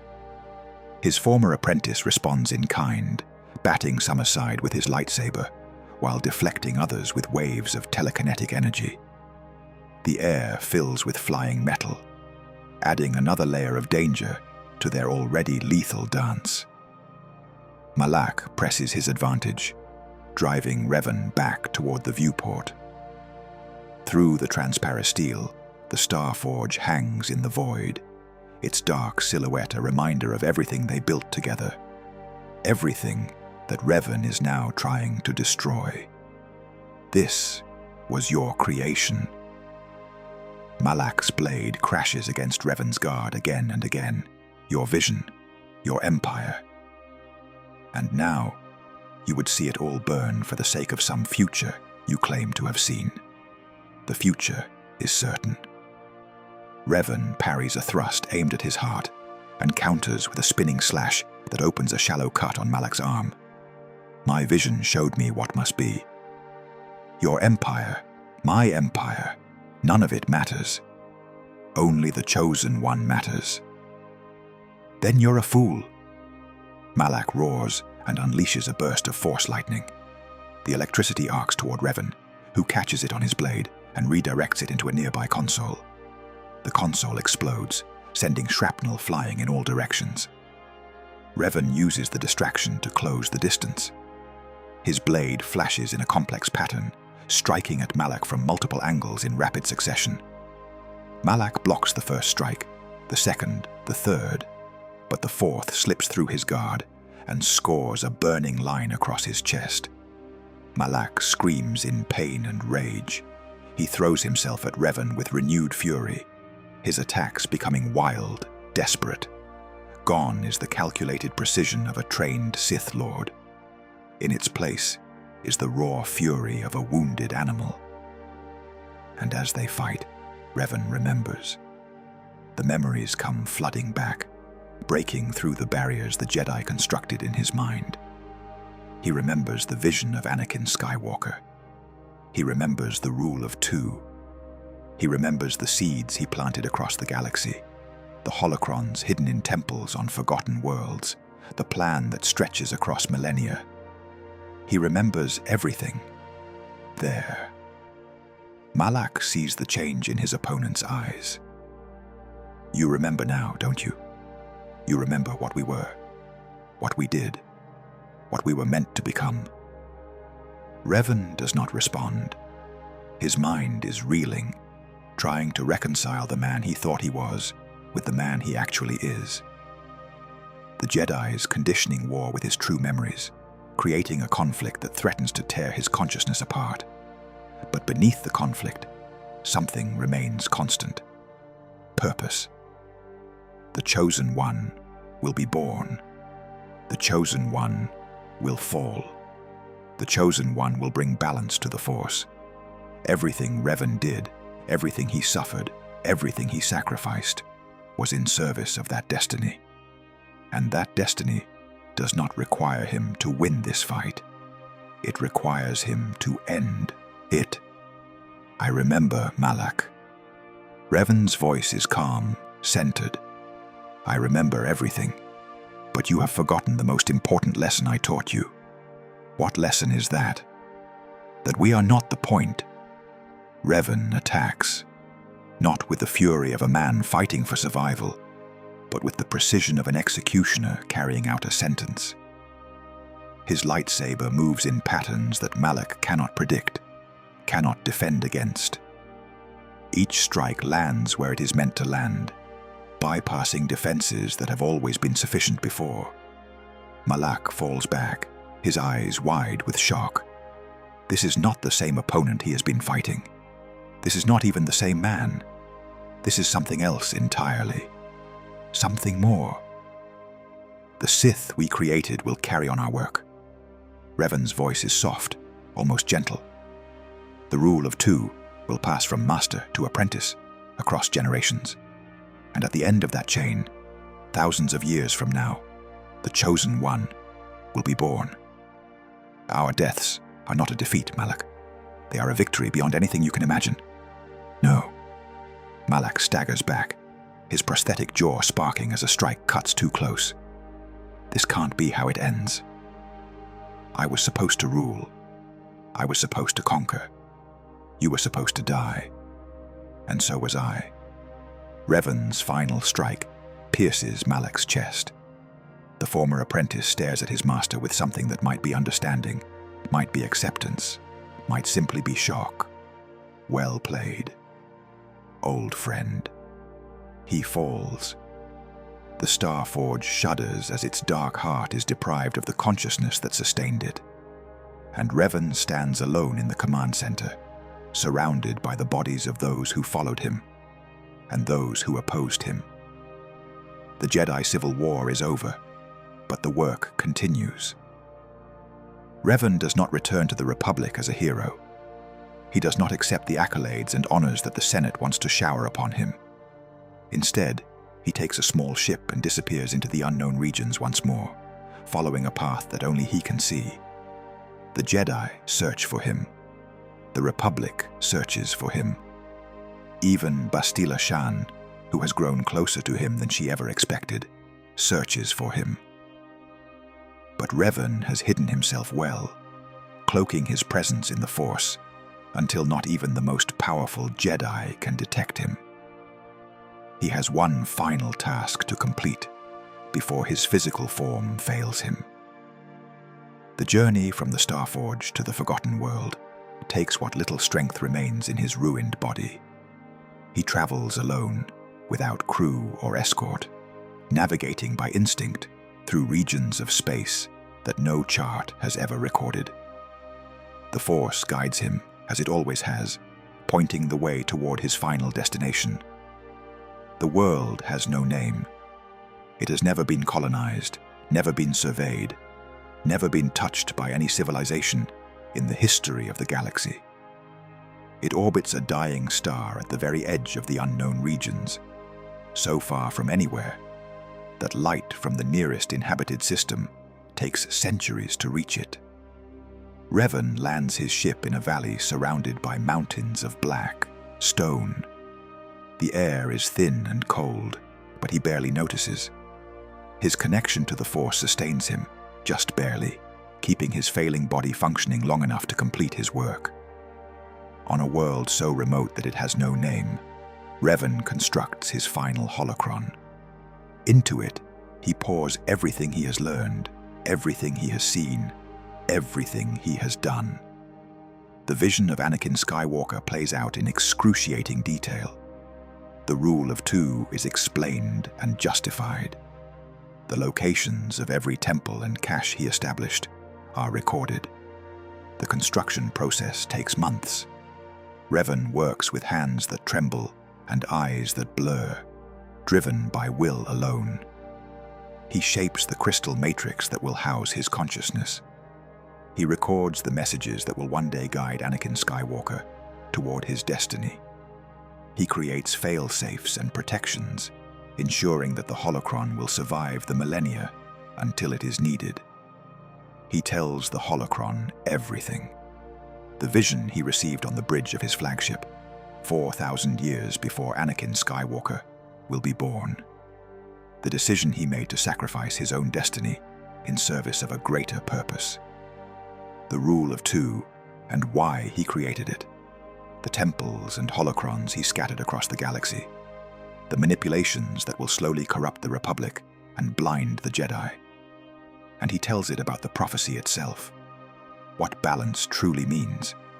Why the Chosen One must fall before he can bring balance. Why the Jedi must be destroyed before the galaxy can be saved. He tells it about redemption. This holocron is not meant for the Sith who will follow him. It is meant for one specific person, one individual who will not be born for thousands of years. It is meant for Anakin Skywalker himself. Revan sits in meditation beside the completed holocron, feeling his life force slowly ebbing away. The confrontation with Malak, the years of war and manipulation, the strain of carrying knowledge that no mortal was meant to bear, all of it has taken its toll. His body is dying, but his spirit refuses to fade. Through techniques both Jedi and Sith, through rituals passed down from civilizations long forgotten, Revan binds his consciousness to the holocron. It is not true immortality. His awareness is limited, constrained to the crystal matrix that houses his thoughts. But it is enough. He can watch, he can guide, he can ensure the plan stays on course. Centuries pass. Revan observes from his crystalline prison as the galaxy changes around him. The first generation of his students proves adequate but flawed. They understand the rule of two intellectually, but they struggle with its emotional demands. The temptation to build armies, to conquer worlds, to rule openly rather than from the shadows, proves too strong for some. Revan watches them fall, one by one, destroyed by the very ambitions he tried to train out of them. But others survive. Others adapt. Others pass the teachings on to apprentices who prove more capable than their masters. Darth Cognus takes the mantle from her fallen master and carries it forward with cold efficiency. She is not as powerful as some who came before her, but she is patient. She understands that the plan requires centuries to unfold, and she is willing to sacrifice her own ambitions to serve that greater purpose. Revan watches her train her apprentice, Darth Millennial. The young Sith is powerful but unstable, prone to visions that he interprets as divine communication. Cognus tries to temper his fanaticism, to channel it toward productive ends, but she fails. Millennial eventually breaks with the Order, fleeing into the unknown regions to found a cult that worships the dark side as a god. The setback is significant, but not fatal. Cognus takes a new apprentice, one more suited to the work at hand. The chain continues. Generations pass. The Sith Order evolves, adapting to changing circumstances while remaining true to its core mission. Each master trains their apprentice in the ways of the dark side, passing down not just techniques and knowledge, but the prophecy itself. The Chosen One becomes a legend among the Sith, a figure of almost religious significance who will one day rise to fulfill the destiny that Revan foresaw. Revan watches as Darth Tenebrous takes on an apprentice named Plagueis. The young Moon is brilliant, perhaps the most intellectually gifted Sith to arise in centuries. He devours knowledge with an appetite that borders on obsession, mastering disciplines that most Sith consider too obscure or too dangerous to pursue. Midichlorian manipulation, the creation of life, the cheating of death itself. Plagueis believes he can use these powers to make himself immortal. He believes he can transcend the limitations of flesh and become a god. He does not understand that his research serves a different purpose entirely. He does not understand that the Force itself is preparing for the birth of the Chosen One.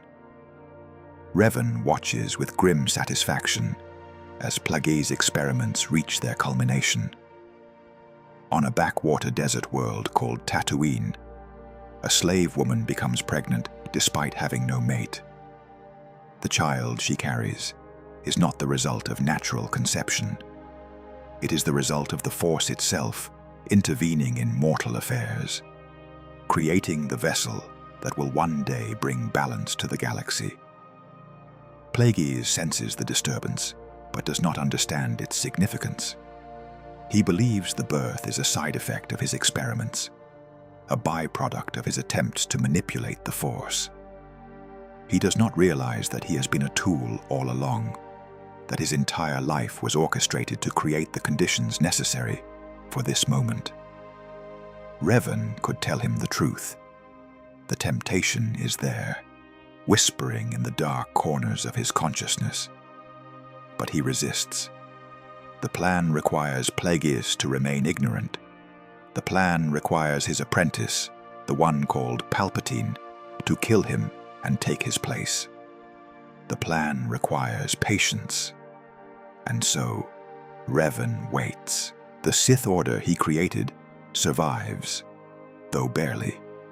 The rule of two passes from master to apprentice, each generation building on the work of those who came before.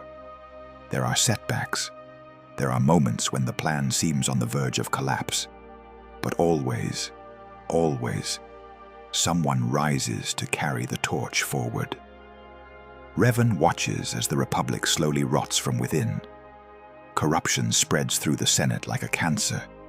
It begins with small things, favors exchanged between friends, votes traded for campaign contributions, regulations softened to benefit wealthy donors. But small things accumulate over time, and what starts as isolated incidents becomes systemic dysfunction. The megacorporations grow fat on Republic contracts. The Trade Federation, the Banking Clan, the Techno Union. These entities exist in a gray zone between commerce and government, their influence so pervasive that they have become indistinguishable from the Republic itself. They write the laws that govern them. They select the regulators who oversee them. They have more power than most planetary governments, and they use that power to accumulate more. The Senate becomes a marketplace where votes are bought and sold like commodities. Senators who once spoke of justice and freedom now speak only in the language of self-interest. They form blocs and factions, not around principles, but around profit. A vote for military spending here, a vote for trade restrictions there. Every decision is a transaction, and the people of the Republic are not at the table. The outer rim worlds suffer most. They are too far from the core to matter politically, too poor to buy the influence they need, too weak to resist the exploitation that follows. Pirates raid their shipping lanes with impunity. Corporations strip their resources without compensation. The Republic promises protection and delivers nothing. Slavery persists on worlds like Tatooine. The Republic outlaws the practice, but laws mean nothing on planets where the Hutts hold power. Millions suffer in bondage, while the Senate debates the proper procedure for filing a complaint. The Jedi occasionally rescue individual slaves, but they do nothing to challenge the systems that create slavery in the first place. The bureaucracy becomes so bloated and inefficient that simple decisions take years to make. Applications for aid disappear into filing systems that no one understands. Emergency requests are routed through committees that meet once a year. By the time the Republic responds to a crisis, the crisis has usually resolved itself, one way or another. The ideals on which the Republic was founded become empty words, recited without conviction by politicians who care only for their own power. They speak of democracy while undermining it. They speak of freedom while enabling tyranny. They speak of justice while selling verdicts to the highest bidder. And the Sith watch it all with satisfaction. They do not cause the corruption directly. They merely encourage it, nurture it, ensure that it continues to spread. A whispered suggestion here, a strategic bribe there, a scandal revealed at just the right moment to destroy a reformer who might actually fix something.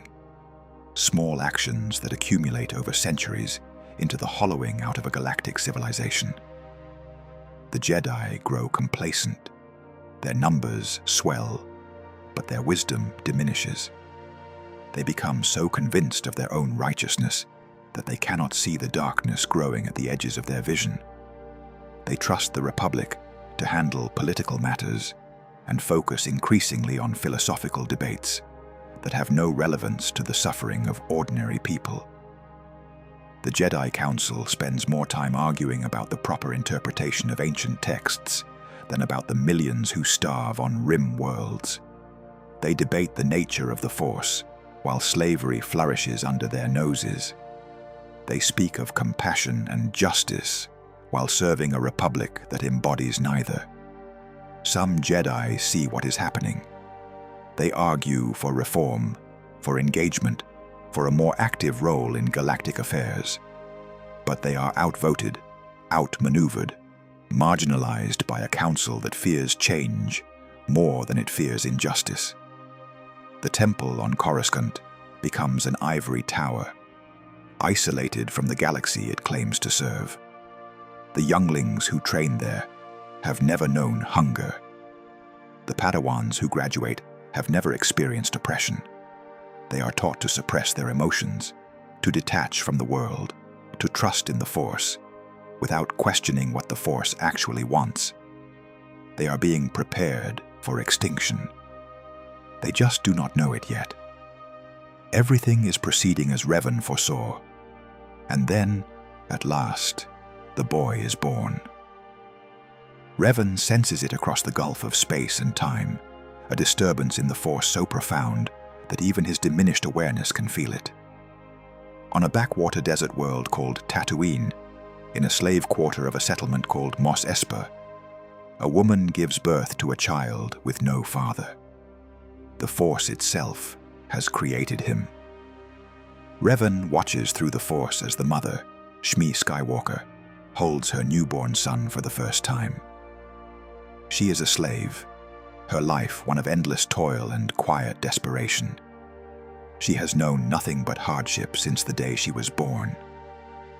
And yet, as she looks down at the child in her arms, her face is transformed by a love so pure, it makes even Revan's ancient heart ache. She names him Anakin. The boy grows quickly, as children do. By the time he is 3, he is already showing signs of the power that dwells within him. He moves objects without touching them. He knows things before they happen. He speaks to machines as if they can understand him. And somehow, impossibly, they respond. Shmi tries to hide these abilities from their master. She knows what happens to slaves who are different. They are sold to the huts for entertainment. They are given to laboratories for experimentation. They are destroyed because their existence makes the powerful uncomfortable. But Anakin's gifts are too great to hide entirely. Word spreads through the slave quarters about the boy who can see the future. The boy who can make broken machines work again with a touch. The boy whose eyes burn with a light that seems to come from somewhere beyond this world. Revan watches it all, and he sees the patterns beginning to form.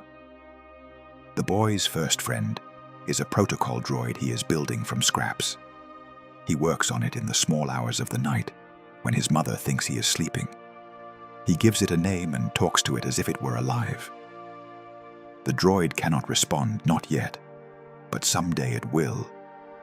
Someday it will follow Anakin Skywalker across the galaxy and bear witness to events that will reshape history.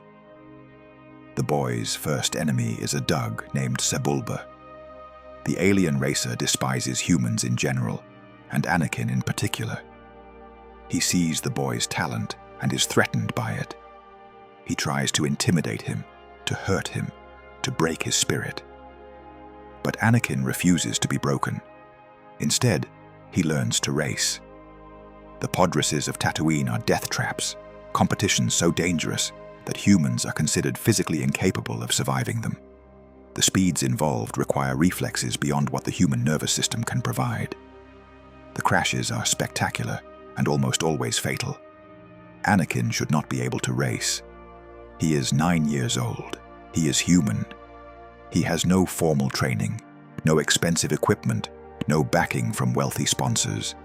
But he has the Force. Revan watches as Anakin enters his first race. The other competitors laugh at him. The bookmakers give him odds of 1,000 to 1. Even his own mother begs him not to go through with it. He goes anyway. The race is chaos. Engines scream, sand flies. Competitors crash and burn, their deaths marked by pillars of black smoke rising from the desert floor. Sebulba cheats, as he always does, sabotaging other racers and pushing them into obstacles. The pack thins with each lap until only a handful of survivors remain. And somehow, impossibly, Anakin is among them. He does not just survive, he wins. He crosses the finish line ahead of Sebulba, ahead of everyone.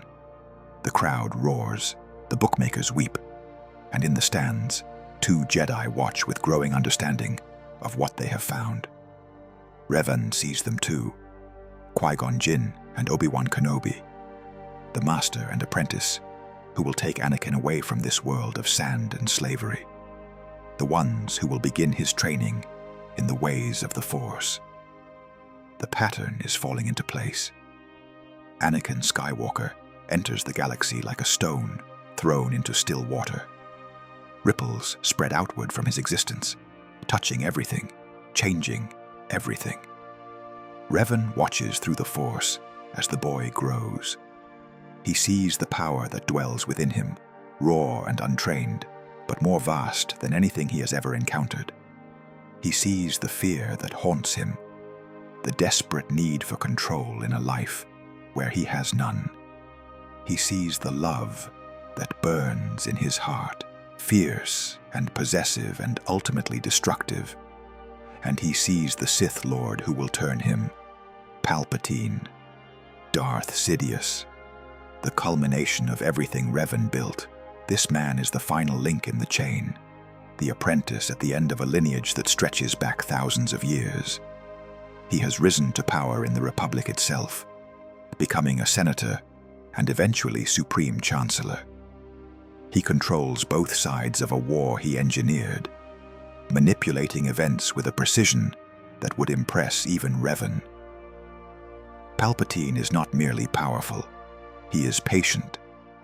He has spent decades building his network of influence, placing agents in key positions throughout the Republic's government. He controls the Separatists through Count Dooku. He controls the Republic through his position as Chancellor. He controls the war itself, prolonging it or ending it at will, using it as a tool to accumulate emergency powers that no Chancellor before him has ever possessed. He is building an empire, but not through conquest, through law, through procedure, through the slow, careful accumulation of legitimate authority. that will eventually make him untouchable. By the time anyone realizes what he has done, it will be too late to stop him. And he has his eyes on Anakin Skywalker. The young Jedi is everything Palpatine has been looking for: powerful, passionate, filled with fears and attachments that the Jedi have failed to address.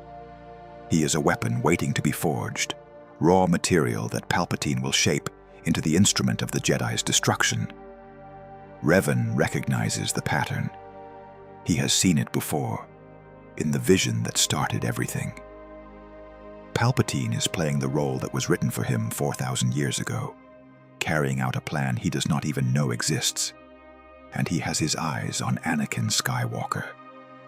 Revan observes Palpatine's manipulation with something approaching admiration. The Sith Lord is patient, subtle, brilliant. He does not try to turn Anakin all at once. Instead, he becomes a mentor, a friend, a father figure that the boy never had.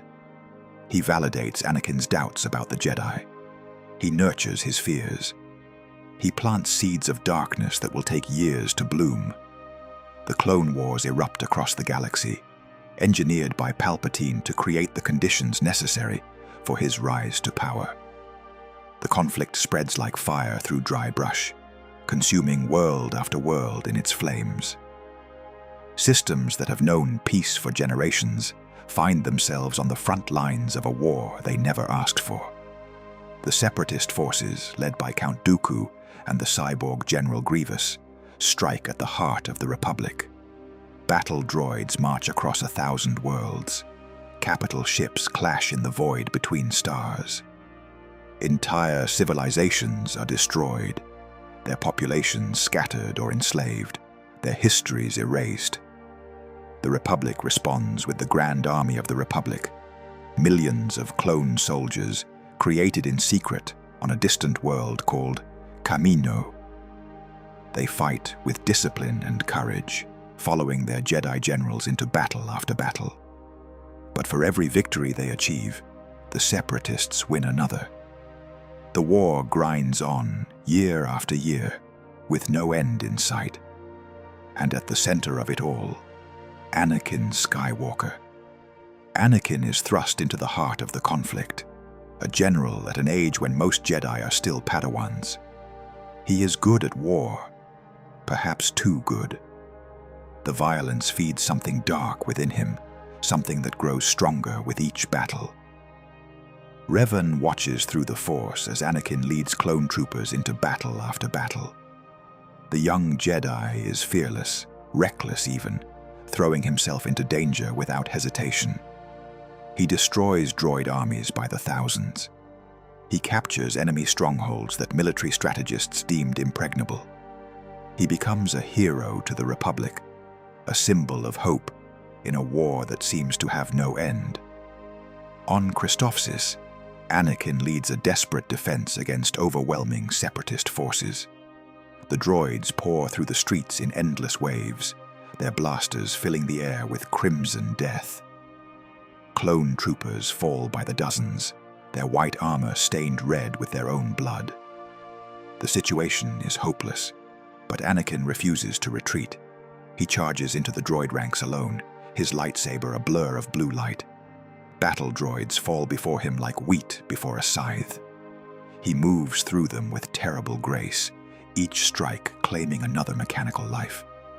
The clones rally behind him, inspired by his courage, and together they turn what should have been a massacre into a victory. When the battle ends, Anakin stands in a field of droid parts, his breath coming in ragged gasps. His robes are singed and torn, his face is smeared with oil and ash, but his eyes burn with a light that has nothing to do with the Force. He enjoyed it, every moment of it, the danger, the destruction, the absolute certainty that he was the most powerful being on the battlefield. The darkness grows. On Jabiem, Anakin fails. A Separatist ambush destroys the Republic forces he was sent to reinforce. Thousands of clone troopers die. His own master, Obi-Wan Kenobi, is believed killed in the fighting. Anakin himself barely escapes, retreating with the handful of survivors to a Republic cruiser that is already preparing to flee the system. He stands at the viewport as the ship jumps to hyperspace, watching Jabiim disappear behind them. The planet is lost. His men are dead. His master is gone, and there was nothing he could do to stop any of it. The failure burns in his soul like acid. When he returns to Coruscant, Palpatine is waiting. The Chancellor's office is warm and welcoming, a sanctuary from the chaos of the war. Palpatine pours him a drink and listens as Anakin pours out his grief and his rage. "It was not your fault, Anakin." The Chancellor's voice is gentle, sympathetic. "The Jedi Council sent you into an impossible situation with inadequate support. If anyone is to blame, it is them. But I should have been able to save them. I am supposed to be the chosen one. And perhaps you are. But even the chosen one cannot succeed when he is held back by those who fear his power. The Council has always been afraid of you, Anakin. They see your potential, and it terrifies them. So they send you on missions designed to fail, hoping that you will be killed or discredited. The words are poison, but they sound so reasonable. Anakin wants to reject them, but a part of him wonders if they might be true. The Council has never trusted him. They have always treated him with suspicion, and they did send him to Jabiim with insufficient forces. The seed of doubt takes root. The battles continue. Geonosis, Camino, Ryloth, Felucia. 100 worlds burn as the Clone Wars rage across the galaxy. Anakin is everywhere, leading his clone troopers into battle after battle. He earns a reputation as the hero with no fear, a warrior who will take any risk, face any danger, sacrifice anything for victory. But each battle costs him something: a piece of his innocence, a fragment of his compassion, a sliver of the light that once burned so brightly within him. The boy who dreamed of freeing slaves is becoming a man who creates corpses. And Palpatine is always there, guiding him, shaping him, preparing him for his ultimate destiny. On Umbara, Anakin faces a different kind of darkness. The planet itself seems alive with malevolence, its bioluminescent forests hiding dangers at every turn. The native Umbarans have allied with the Separatists, and their technology is unlike anything the Republic has faced before. The clone troopers die by the hundreds. They are cut down by weapons that seem to appear from nowhere. They are ambushed in the darkness by enemies they cannot see. They begin to break, their morale crumbling under the relentless pressure. Anakin holds them together through sheer force of will. He leads from the front, his lightsaber a beacon in the darkness. He shares their suffering, their fear, their determination to survive. And when the battle finally ends, when the Umbarans surrender and the planet falls to the Republic, Anakin stands among his men as one of them. But the victory has cost him. He can feel it. Something inside him has shifted, hardened. The boy who arrived on Coruscant with dreams of becoming a Jedi is further away than ever. The Jedi Council grows increasingly suspicious of Anakin. They sense the darkness growing within him, but they do not understand its source. They lecture him about attachment. They warn him about the seductive nature of power. They remind him again and again that a Jedi must not form personal connections, must not allow emotions to cloud his judgment. Their warnings have the opposite of their intended effect. Each lecture pushes Anakin further from the Order. Each reminder of the rules he must follow makes him resent those rules more deeply. The Council speaks of detachment, while Anakin watches his brothers in arms die by the thousands. They speak of peace, while he fights an endless war on their behalf. The hypocrisy sickens him. And then there is Padme. Revan watches Anakin fall in love. Padme Amidala, the former Queen of Naboo, captures his heart in a way that nothing else ever has. She is everything he ever dreamed of when he was a slave boy on Tatooine. Beautiful, intelligent, compassionate, a leader who actually cares about the people she serves. Their courtship is a dance of denial and desire. Padme knows that attachment is forbidden to Jedi. She knows that a relationship between them would destroy both their careers. She tries to push him away, to maintain the professional distance that duty demands. But Anakin has never been good at accepting no for an answer. He pursues her with the same relentless determination he brings to everything else. He tells her of his dreams, his fears, his desperate hope that there is more to life than war and duty. He shows her the man beneath the Jedi robes, vulnerable and passionate and utterly devoted to her. And slowly, inevitably, she falls. Their wedding is a secret affair, performed by a holy man on Naboo, with only the droids as witnesses. They exchange vows in a meadow overlooking the lake, where they first realized their love. It is the happiest day of Anakin's life. It is also the beginning of the end. Their love is forbidden by the Jedi Code, but Anakin has never been good at following rules. They marry in secret, hiding their relationship from everyone, except the one person who has been watching from the very beginning. Palpatine knows. Of course he knows. He knows everything. The Chancellor has spies everywhere. His intelligence network spans the galaxy. And even if it did not, he could sense the change in Anakin through the Force. The young Jedi's emotions have always been easy to read, and love burns brightest of all. But Palpatine does not expose them.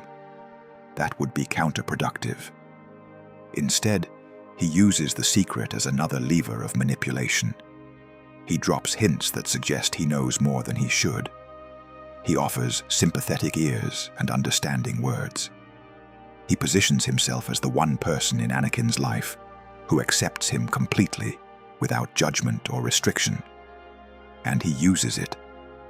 The relationship between Anakin and Padme provides endless opportunities for manipulation. When Anakin is called away to battle, Palpatine reminds him how much he will miss his wife. When Anakin returns from the front, Palpatine arranges for Padme to be occupied with Senate business, forcing them apart. He creates tension, nurtures jealousy, fans the flames of Anakin's possessive love until it burns like a fever. The war drags on. Anakin's frustrations with the Jedi Council grow. He is denied the rank of Master, despite being one of the most powerful warriors in the Order. He is treated with suspicion by those who should be his allies. They speak of him in whispers, wondering when he will fall, as if his failure is inevitable. And all the while, Palpatine whispers in his ear, sympathizing with his complaints, suggesting that perhaps the Jedi are not what they claim to be. The Jedi fear what they do not understand, Palpatine says during one of their private meetings. And they do not understand you, Anakin. You are different, special, destined for greatness that their limited philosophy cannot accommodate. Anakin wants to reject the Chancellor's words. He is a Jedi. He has sworn oaths. He has dedicated his life to the Order and everything it represents. But a part of him wonders if Palpatine might be right. When Padme becomes pregnant, Anakin's fears intensify. He dreams of her death, visions so vivid and terrible that they haunt his waking hours. He sees her in agony, calling his name, reaching for him as the life drains from her body. He wakes screaming, drenched in sweat, certain that what he has seen will come to pass. The dreams come every night. They grow more vivid, more detailed, more terrible. Anakin tries to meditate, to find peace in the Force, but the visions will not leave him. They have become a constant presence in his mind, a weight that grows heavier with each passing day. He goes to Yoda for guidance. The ancient master listens patiently as Anakin describes his fears, his visions, his desperate need to protect the woman he loves. Attachment leads to jealousy, Yoda says. The shadow of greed, that is. Train yourself to let go of everything you fear to lose. The advice is useless. Worse than useless. How can Anakin let go of Padme? She is his wife. She carries his children. She is everything he has ever loved, everything he has ever wanted, everything that makes his life worth living. The Jedi offer no help. Their philosophy of detachment, providing no comfort to a man who loves too deeply to let go. But Palpatine offers hope. There are techniques, he whispers. Powers the Jedi don't want you to know about. Powers that can cheat death itself. I could teach you if you're willing to learn. Anakin hesitates. He knows this path is dangerous. He knows that the dark side is seductive and corrupting. But the thought of losing Padme, of watching her die as he watched his mother die, is unbearable. He makes his choice. Revan feels it when Anakin kneels before Palpatine in the Chancellor's office, surrounded by the bodies of Jedi who tried to stop what cannot be stopped. The Force screams with the weight of prophecy fulfilled. The moment has arrived at last, 4,000 years in the making.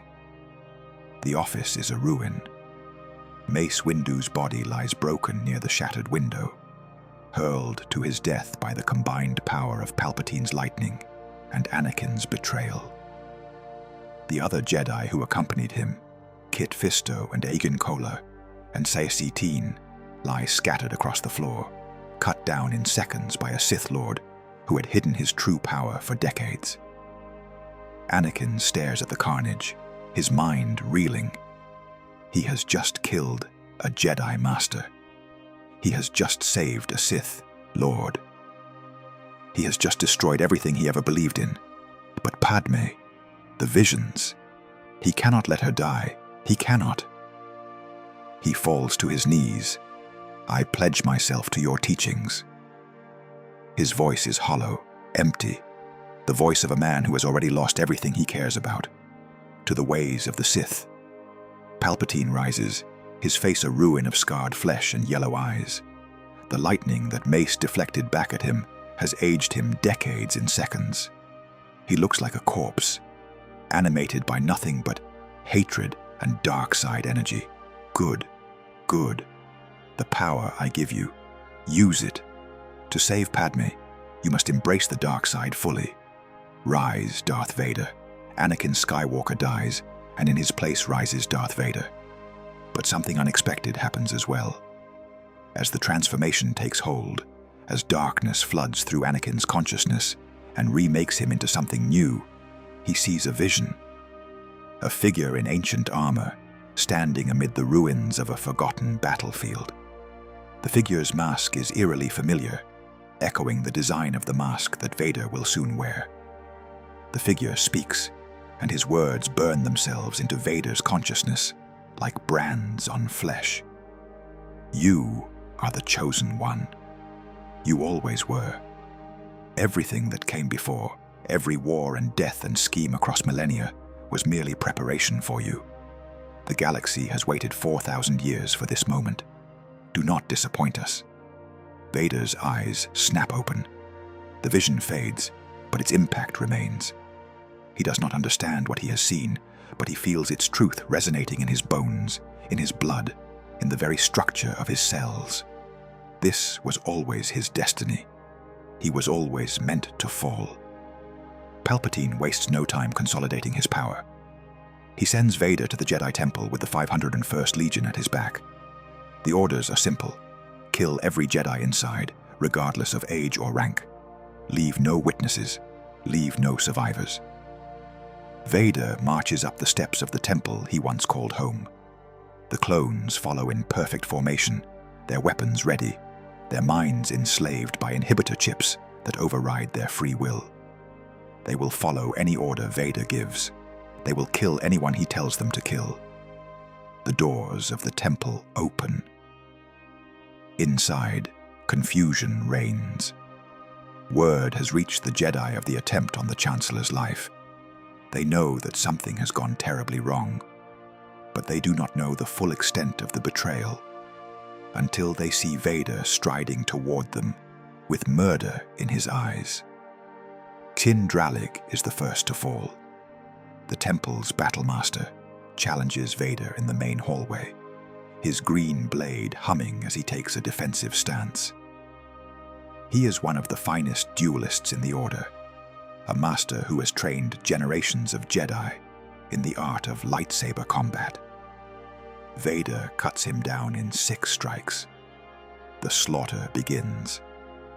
Vader moves through the temple like a plague, killing everyone in his path. Knights and masters fall before him. Padawans scatter and hide, only to be hunted down by clone troopers who show no mercy. The screams echo through halls that have known peace for 1,000 years. Revan watches through the Force as Vader enters the council chambers, where a group of younglings has hidden, hoping that the nightmare outside will pass them by. They are children, the youngest barely more than infants. They look up at the man they once knew as Anakin Skywalker, a hero of the Republic, a Jedi Knight they admired and respected. "Master Skywalker," one of them says. "There are too many of them. What are we going to do?" Vader ignites his lightsaber. The screams that follow are mercifully brief. Across the galaxy, Order 66 is activated. Clone troopers turn on their Jedi generals, gunning them down without warning or hesitation. On Utapau, Obi-Wan is shot off a cliff by troops who served beside him for years. On Migato, Ki-Adi-Mundi is surrounded and executed by soldiers who praised his leadership hours before. On Felucia, Aayla Secura is shot in the back by clones she trusted with her life. One by one, the Jedi fall. The Order that has protected the galaxy for 1,000 generations is destroyed in a single night. The survivors, if there are any, scatter to the winds, hunted by an empire that will show them no mercy. And in his office, now the throne room of a new emperor, Palpatine watches it all with a smile on his ruined face. Everything that is transpiring has done so according to my design, he whispers to himself, according to the designs of those who came before me. The chosen one has fallen. The prophecy moves toward its fulfillment. He does not know about Revan. He does not know that his entire existence, his every triumph and scheme, has been set in motion by a man who died 4,000 years before his birth. He believes himself the architect of Anakin's fall. He is merely the final instrument. The years of the Empire unfold with terrible inevitability. Vader becomes the Emperor's enforcer, hunting down the surviving Jedi and crushing any resistance to the New Order. He is a figure of terror, a black-armored nightmare that appears without warning and leaves only death in his wake. The first years are the bloodiest. Jedi survivors scatter across the galaxy, hiding in backwater worlds and lawless sectors, hoping to escape the Empire's attention. But Vader is relentless. He has access to the temple records, which list every known Jedi and their last reported location. He has the Inquisitorius, a cadre of fallen Jedi who serve the Empire in exchange for their lives. And he has the Force, which whispers to him of light in distant places, beacons calling out to be extinguished. On Kashyyyk, he hunts a Jedi Knight who has taken refuge among the Wookiees. The alien warriors fight to protect their guest, but they are no match for the 501st Legion and the monster who leads them. The Jedi dies with a lightsaber in his chest and a prayer on his lips. The Wookiees who sheltered him are enslaved, their planet stripped of resources to fuel the Empire's war machine. On Bracca, he tracks a Padawan who is hidden among the shipbreaking crews. The boy is young, barely more than a child, trained only in the basics of lightsaber combat. He puts up a brave fight, deflecting blaster bolts and striking down stormtroopers, but Vader ends him with a single contemptuous stroke. Another light extinguished. Another step toward the extinction of the Jedi Order. On Nur, he oversees the construction of Fortress Inquisitorius, a massive facility designed to hold captured Jedi and break them to the Empire's will. Some are tortured until they reveal the locations of other survivors. Some are turned to the dark side and recruited into the Inquisitorius. Most simply die, their bodies disposed of in the facility's incinerators. Vader takes no pleasure in this work. He takes no pleasure in anything anymore.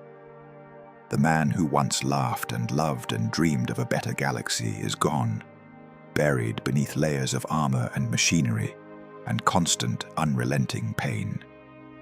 What remains is merely a weapon, pointed at targets by his master and unleashed without hesitation or mercy. But the vision stays with him. In quiet moments, when the constant agony of his ruined body subsides enough for coherent thought, Vader remembers the masked figure. He remembers the words, "The Chosen One." 4,000 years. Do not disappoint us. He does not understand what the vision means. He does not know who the masked figure was or why he appeared at the moment of Vader's transformation. But he cannot forget it. The memory burns in his consciousness like a brand, impossible to ignore, impossible to explain. He begins to search for answers. The search takes him to places the Empire would rather forget. Ancient Sith worlds, abandoned temples, libraries that have not been touched in millennia. He moves through these places like a ghost, leaving no trace of his passage, telling no one what he seeks. On Malachor, he finds the ruins of a Sith temple that was destroyed thousands of years ago. The planet itself is a wound in the Force, a place where the dark side is so strong, it nearly overwhelms even him. He walks through fields of petrified soldiers, victims of some ancient superweapon, and wonders what kind of being could cause such destruction. The answer, he will learn, is Revan, but not yet. On Exegol, he discovers the first hints of a plan far older than he imagined. The planet is hidden, cloaked from all sensors and charts, accessible only through ancient wayfinders that were thought to be legend. What he finds there makes even his dark heart pause. A throne, a fleet, an army of the dead waiting for a master to claim them, and writings that speak of the Chosen One, of prophecy, of a destiny that spans millennia. Vader reads them and feels the pieces beginning to fall into place. He is not the first to bear this burden. He is merely the latest link in a chain that stretches back to the dawn of the Sith Order. Everything he has done, everything he has suffered, everything he has become, was planned by forces beyond his comprehension. The knowledge should infuriate him. Instead, it brings something like peace. He was always meant to fall. The prophecy required it. The Force demanded it. His choices were not his own, not really. He was shaped from birth to play this role, to become this monster, to serve this purpose. But what purpose? The writings speak of balance, of destruction followed by renewal, of a chosen one who will bring an end to the conflict between light and dark, not through victory, but through sacrifice. Vader does not yet understand what that means, but he begins to suspect that his death will be as significant as his life. He begins to search for answers. His investigations lead him to ancient Sith temples that have been abandoned for centuries. He finds holocrons that most believe lost, artifacts that speak of prophecies and plans spanning thousands of years. Piece by piece, he uncovers the truth. The first temple he discovers is on Moraband, the ancient homeworld of the Sith. The planet is a wasteland of red sand and crumbling stone, its atmosphere choked with the dust of civilizations that died millennia ago.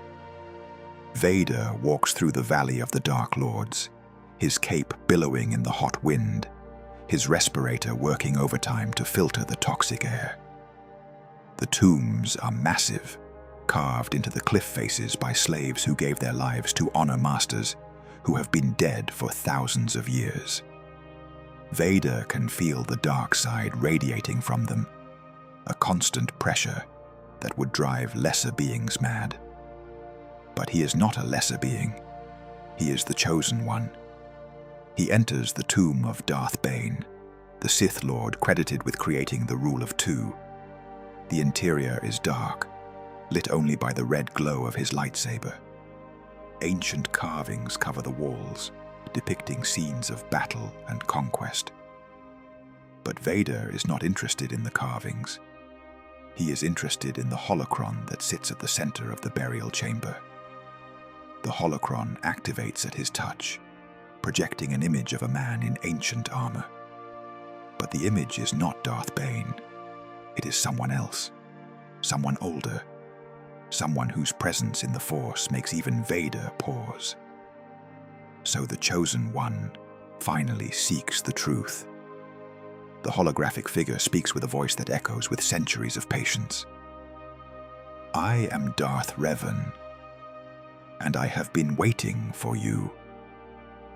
Vader listens as Revan explains the Rule of Two, not the version that history remembers, the version attributed to Darth Bane, but the true version, the original version, the version that Revan created 4,000 years ago, specifically to prepare for this moment. The rule was never about power. Revan's image flickers as the holocron's ancient power cells struggle to maintain the projection. It was about patience, about continuity, about ensuring that the Sith would survive long enough to fulfill their true purpose. Your purpose. And what is my purpose? To bring balance to the Force. You are the Chosen One, Anakin Skywalker. You always were. Everything that has happened, every war, every death, every scheme across millennia, was preparation for you. The Jedi had to fall. The Empire had to rise, and you had to become what you are now. All of it was necessary. Vader stares at the holographic figure. He wants to reject what he is hearing. He wants to believe that his choices were his own, that his fall was the result of his own weakness rather than some cosmic plan. But he cannot deny the truth that resonates in Revan's words. He was always meant to fall. The holocron contains more than just explanations. It contains coordinates, locations of other temples, other holocrons, other pieces of the puzzle that Revan scattered across the galaxy 4,000 years ago. Vader spends years tracking them down, each discovery adding to his understanding of the plan that shaped his entire life. On Korriban, he finds a holocron that contains detailed descriptions of his childhood. Revan saw it all, 4,000 years before it happened. The slave quarters on Tatooine, the pod race, the Jedi who came to save him, the council that rejected him. Every moment of Anakin Skywalker's early life is recorded in Revan's words, described with the certainty of someone who watched it unfold. On Ziost, he finds a holocron that describes the Clone Wars, battles that had not been fought, victories that had not been won, defeats that had not been suffered. Revan knew it all. He knew about Christophsis and Jabaim. He knew about Umbara and Ryloth. He knew about the thousands of clone troopers who would die following Anakin into battle. On Dromund Kaas, he finds a holocron that describes his fall. The night in Palpatine's office, the march on the Jedi Temple, the duel on Mustafar. Revan saw it all, 4,000 years before it happened, and he approved of it. He celebrated it. He called it necessary. The fury that fills Vader is unlike anything he has experienced since the night of his transformation. He destroys the temple on Dromund Kaas. He brings the ceiling down on top of the holocron, burying Revan's image under tons of stone. He screams his rage into the void until his damaged lungs give out, and he collapses, gasping for breath through a respirator that was never designed for such emotional extremity. But he cannot destroy the truth. More holocrons, more temples, more evidence that his entire life, from his birth on Tatooine to his fall in Palpatine's office, was orchestrated by a man who died millennia before he was born. The scope of the plan is staggering. The patience required to execute it is almost incomprehensible. And at the center of it all, always, is the name of the one who set everything in motion, Revan. Vader finally locates the holocron that Revan created specifically for him. It is hidden on a world so remote that it has no name, in a temple so well concealed that even the Emperor's vast network of spies has never discovered it. But Vader finds it, guided by instincts he cannot explain. The journey takes months. He follows clues scattered across a dozen worlds, piecing together a trail that was deliberately obscured 4,000 years ago. Each step brings him closer to understanding. Each revelation adds another piece to the puzzle that has consumed him since the night of his transformation. The final wayfinder leads him to the edge of the unknown regions, to a star system so isolated that it does not appear on any chart. A single planet orbits a dying sun, its surface a wasteland of ancient stone and eternal twilight. Vader lands his shuttle in a valley surrounded by mountains that have not been touched by living hands in millennia. The air is thin and cold. The sky is dark even at midday. This is a place that the galaxy has forgotten, a world that exists outside of time itself. The temple is carved into the side of a mountain. Its entrance is hidden behind a rockfall that Vader must clear with the Force. Inside, the air is stale but breathable, preserved by systems that have run without maintenance since before the Republic was founded. He walks through corridors lit by crystals that glow with inner light. The walls are covered with carvings that tell the story of Revan's life, from his birth to his death, to his ascension beyond the physical realm. Vader studies these images and feels a strange kinship with the ancient Sith Lord. They are alike, he realizes. Both of them were chosen by the Force for purposes they did not understand. Both of them fell to the dark side and served masters who manipulated them. Both of them played roles in plans that stretched far beyond their own lifetimes. But there is one crucial difference. Revan knew. He understood his purpose from the beginning. He shaped his own destiny, even as he shaped the destiny of the galaxy. Vader has been a puppet, dancing on strings he could not see. The holocron sits at the center of the temple's innermost chamber. It is a pyramid of black crystal, pulsing with dark side energy. Vader reaches out and lifts it with the Force, turning it slowly in the air. When he activates the holocron, Revan's image appears before him. Not the masked warrior of his vision, but a younger man, his face lined with exhaustion and his eyes burning with purpose. If you are seeing this, then the plan has succeeded. Revan's voice echoes through the empty temple. The Chosen One has been born. The Chosen One has fallen. And now the Chosen One seeks answers. I can provide them. Vader settles onto the cold stone floor, crossing his legs in a meditation posture that his ruined body protests against. He does not care about the pain. He has lived with pain for 20 years. What matters now is understanding. Let me tell you a story, Revan continues. A story that began 4,000 years before you were born. On the bridge of a warship, fighting a war that history has largely forgotten. Let me tell you about the vision I received and the choice I made that set your destiny in motion. Vader listens. For hours, for days, he sits in the abandoned temple and listens to Revan explain everything. The vision of Anakin's life that he received on the bridge of his flagship. The decision to reshape the galaxy, to prepare for the Chosen One's coming. The rule of two, and the centuries of patient manipulation that followed. Revan describes the Mandalorian Wars in detail. The battles, the deaths, the terrible weapon he unleashed on Malachor 5. He does not try to justify his actions or minimize the suffering he caused. He simply explains what he did and why he did it. He describes the Star Forge and the empire he built around it, the temples he constructed across the galaxy, each one containing a piece of the puzzle, the holocrons he created, each one designed to pass his knowledge to a specific generation of Sith. The rule of two that ensured the chain would remain unbroken across millennia. He describes the vision itself in more detail than Vader has ever imagined possible.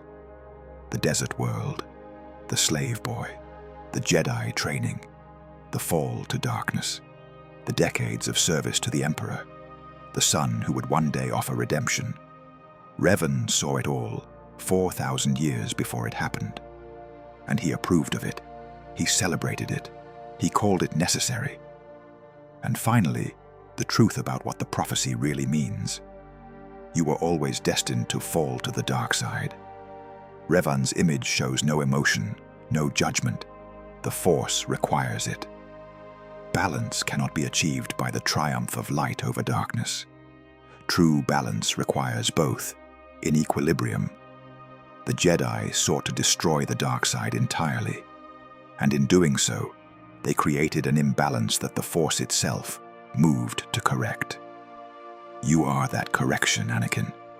Your fall brought the darkness that was needed, but your role is not yet complete. Vader leans forward, his mechanical breathing loud in the silence. What more is there? Redemption. The word hangs in the air, impossible and tantalizing. You will not remain in darkness forever. There is someone coming, someone who will show you a different path. Your son. I have no son. You do. The Force hid him from you to protect him, but he exists. And when you find him, when you face him, you will be offered a choice, a chance to complete the prophecy, not through darkness, but through light. Vader stares at the holographic image. Why should I believe any of this? You manipulated my entire life. Why should I trust anything you say now? Because I have nothing to gain from lying. I am long dead, Anakin. My consciousness persists only through this holocron, and when you leave this temple, I will never speak to you again. I have no agenda, no scheme, no plan beyond what I have already told you. I showed you the truth, because the truth is all I have left to give. And the truth is, I will be redeemed. The truth is that you have the potential for redemption. Nothing is certain. The Force does not compel, it guides. You can choose to remain in darkness forever. You can choose to serve the Emperor until the end of your days. But if you want to complete the destiny that was laid out for you before you were born, you must be ready when the moment comes. Your son will offer you a choice. Make the right one. The hologram flickers and dies.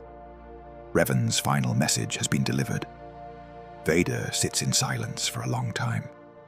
The temple is cold and dark, lit only by the red glow of his lightsaber.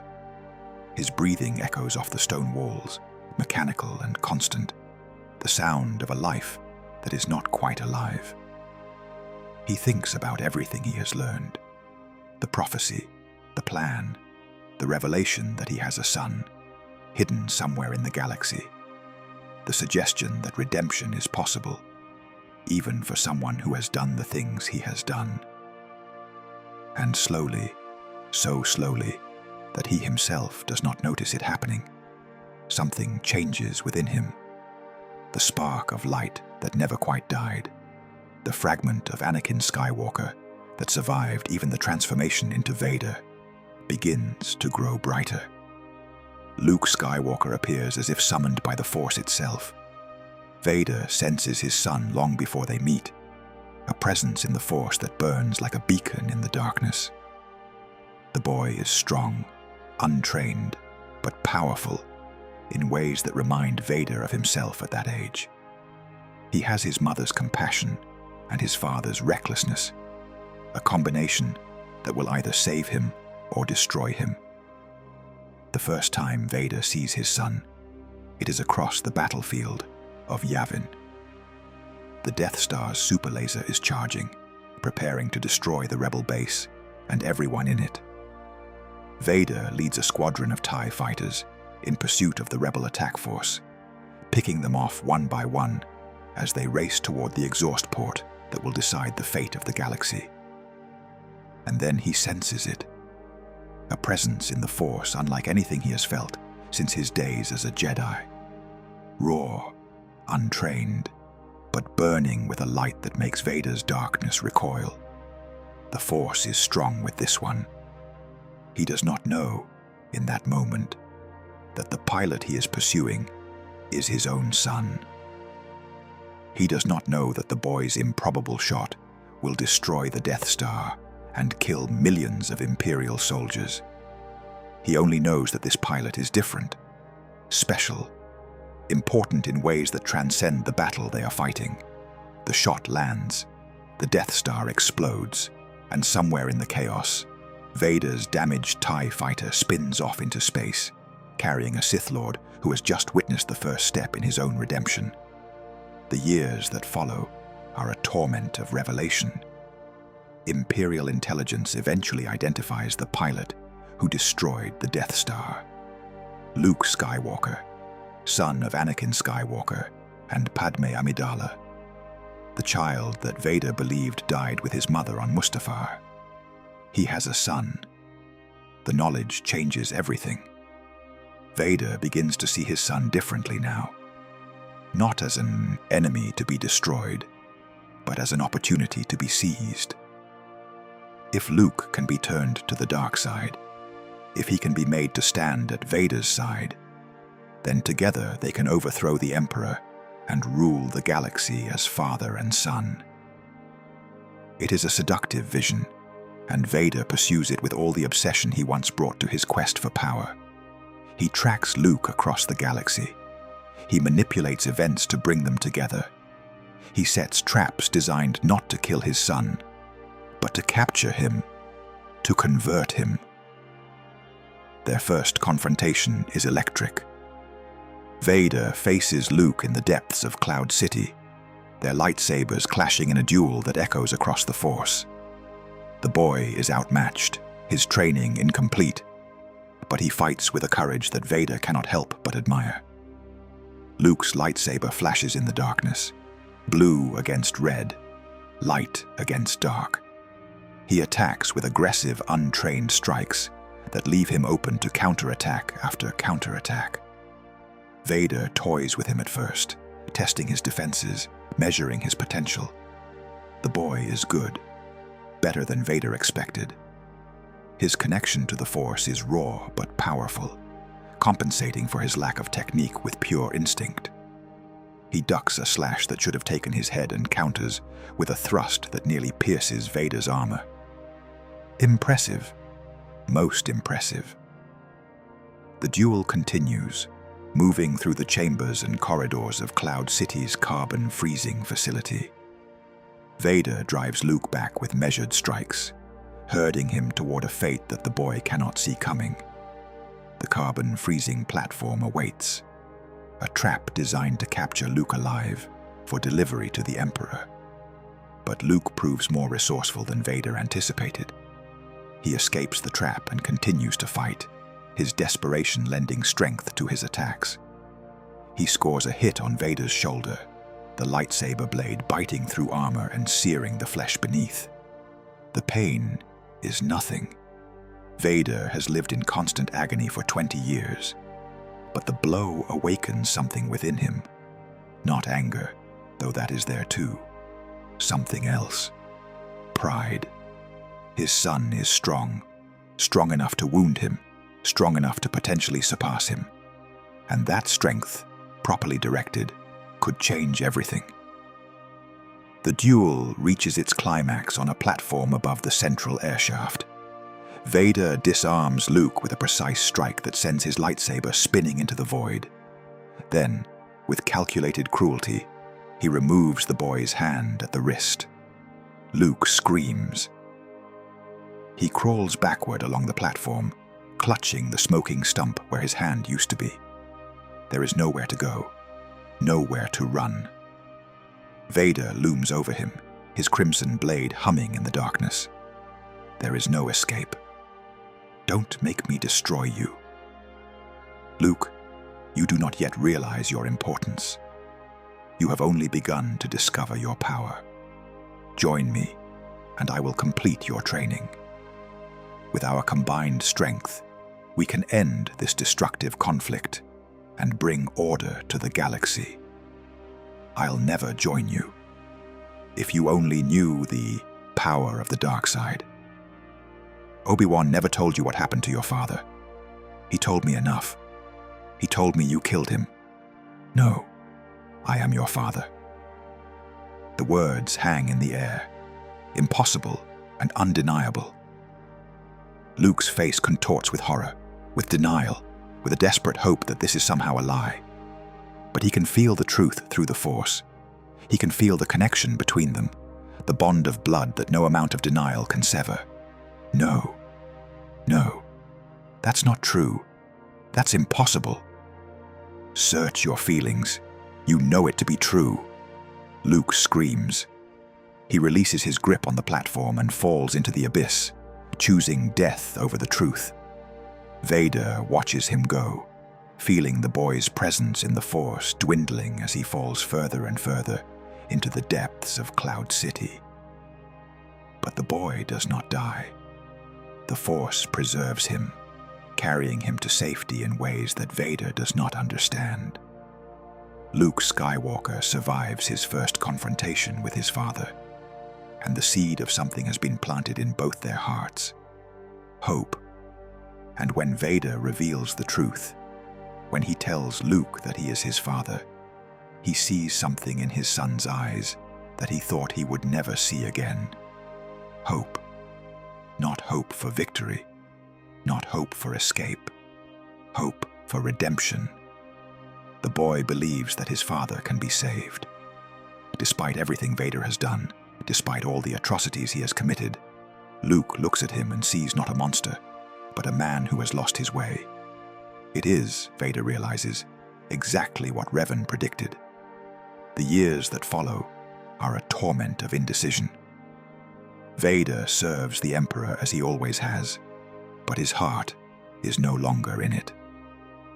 He thinks constantly about Luke, about the choice that awaits him, about the possibility that he might somehow break free of the darkness that has consumed him for so long. The Emperor senses his conflict. Of course he does. Palpatine has always been able to read Vader like a book, but the Emperor is confident in his hold over his apprentice, convinced that the dark side is too strong in Vader for any light to survive. He is wrong. The final confrontation takes place on the second Death Star, in the Emperor's throne room high above the forest moon of Endor.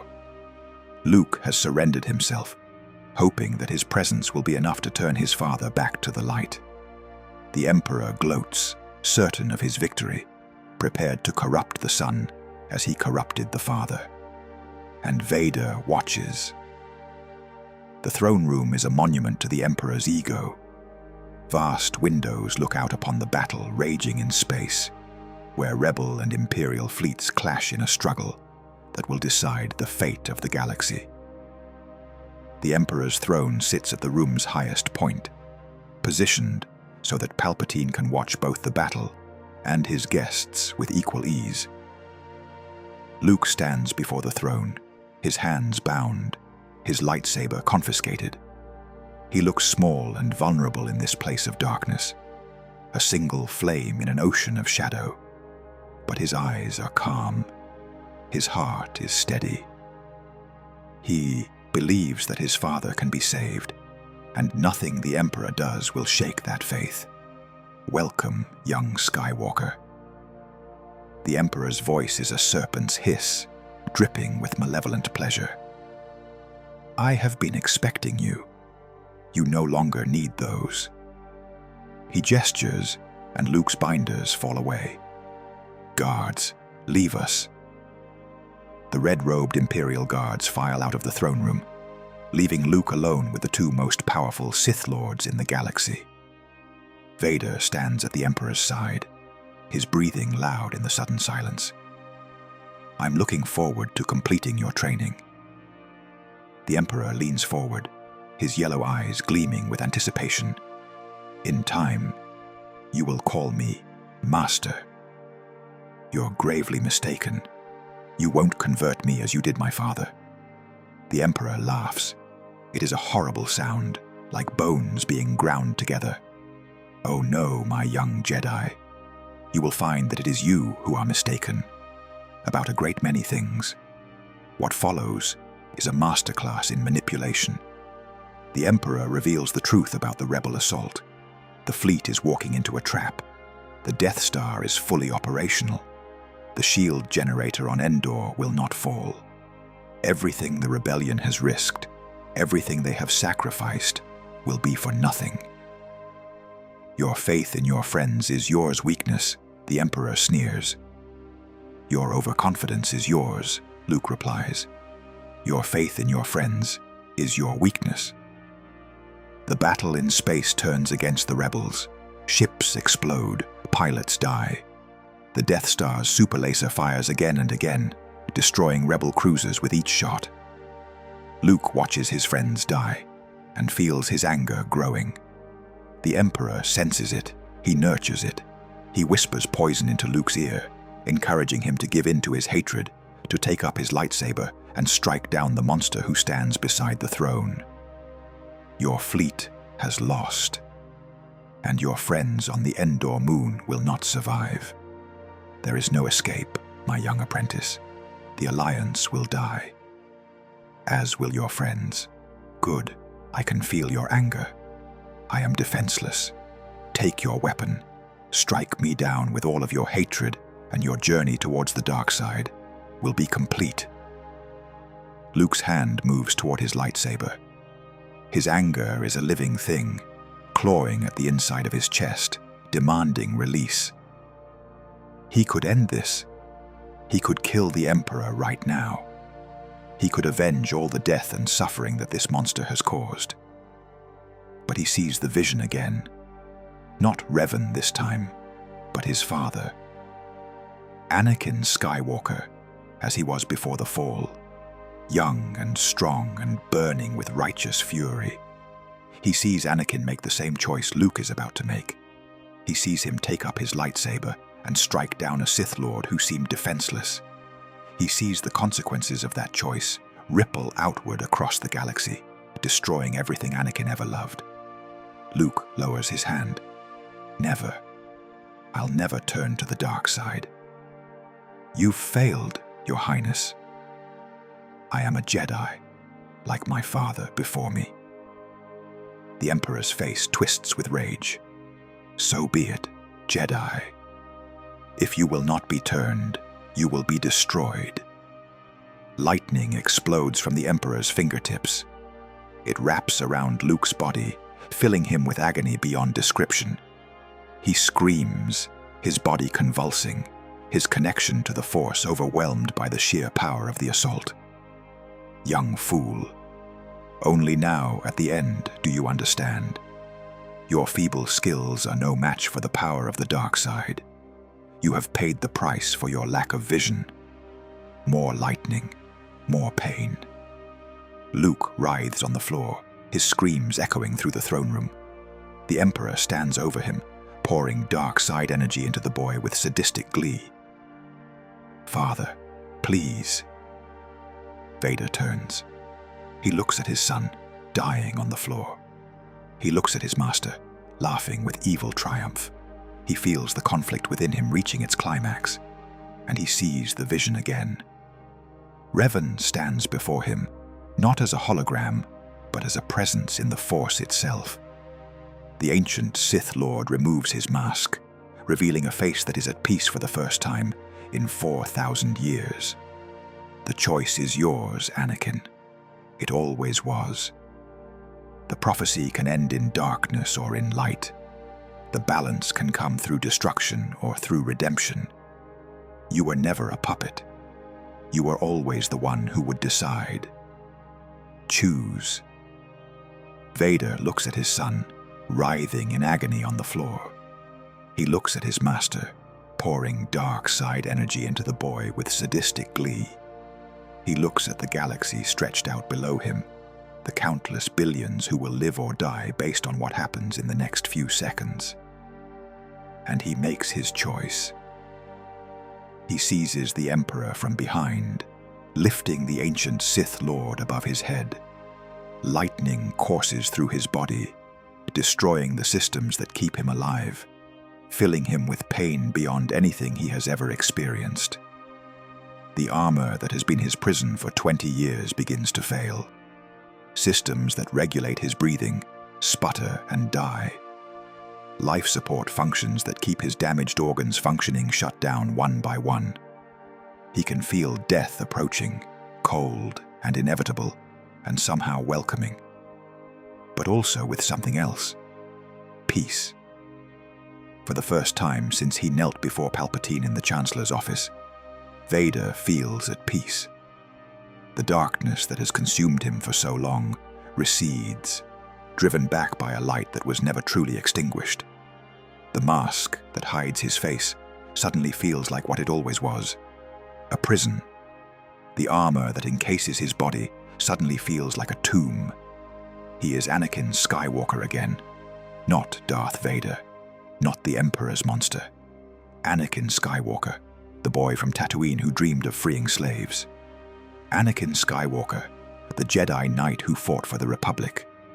Anakin Skywalker, the man who loved Padme Amidala and fathered twins he never knew. Anakin Skywalker, who has finally come home. He hurls the Emperor into the abyss.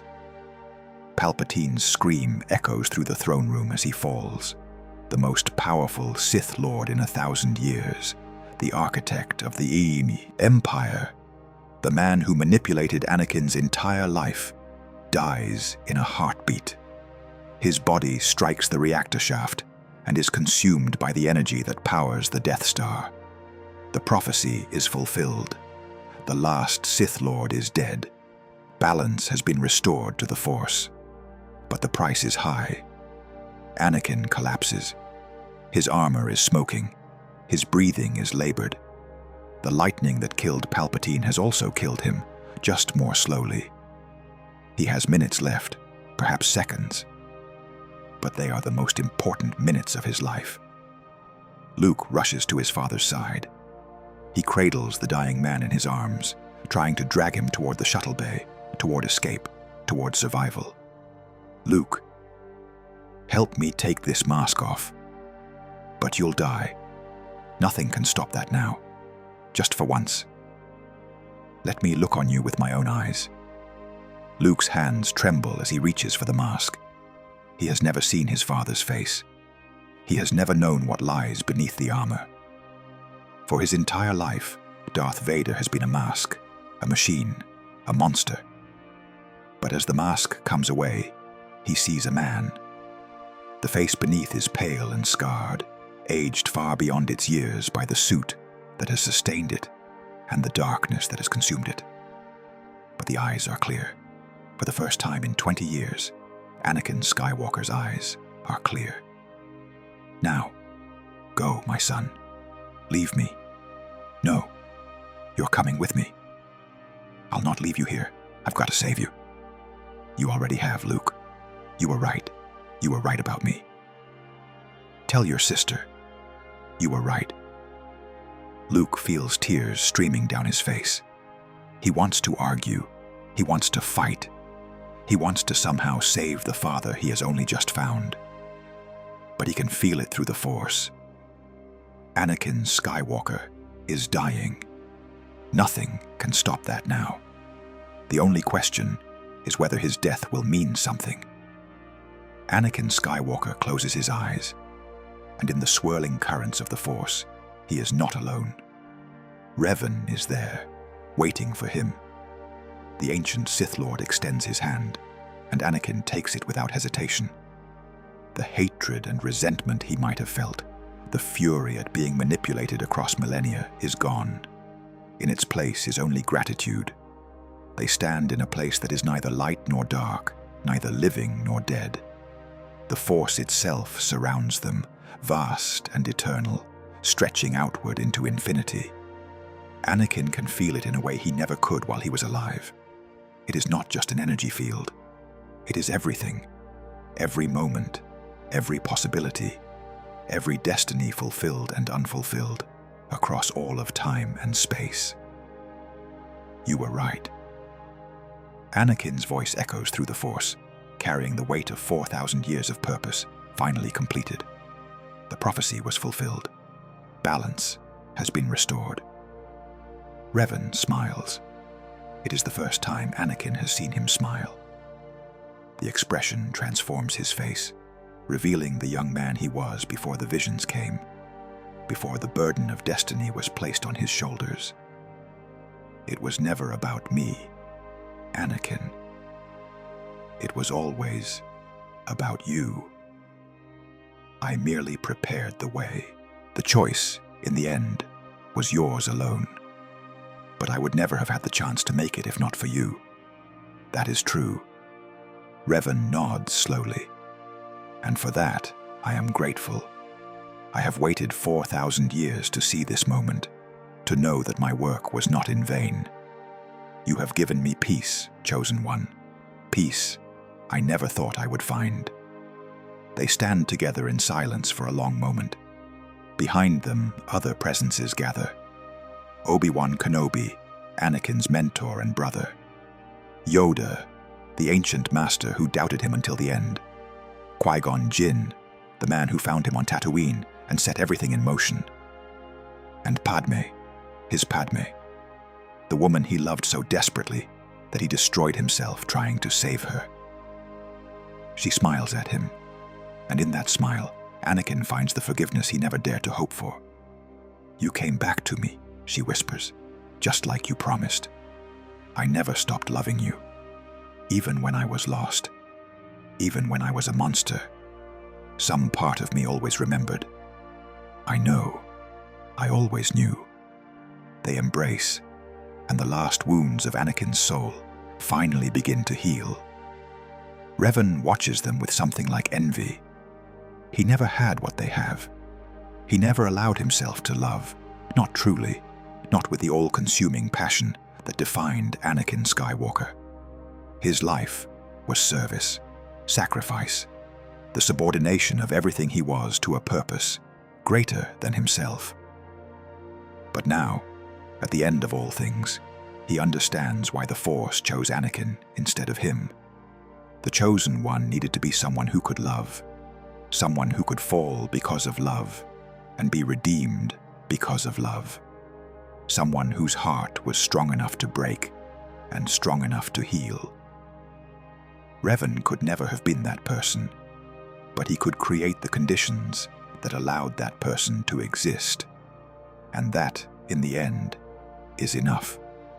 They stand together in the Force, two souls bound by prophecy across the gulf of millennia. Around them, the galaxy begins to change. The Empire crumbles without the Emperor's iron will to sustain it. The rebellion becomes the new Republic, inheriting a galaxy scarred by war, but ready for healing. And the Jedi begin again. Luke Skywalker, the son who saved his father, takes up the mantle of Jedi Master. He knows, through the Force, something of the journey that led to this moment. He knows that his father's fall was not merely a tragedy, but a necessary step on the path to balance. He does not resent the plan that shaped his family's destiny. He accepts it as part of the Force's eternal wisdom. But he also knows that the future is not written. The balance that was achieved through his father's sacrifice is not permanent. Light and dark will continue to struggle for dominance. New chosen ones may arise.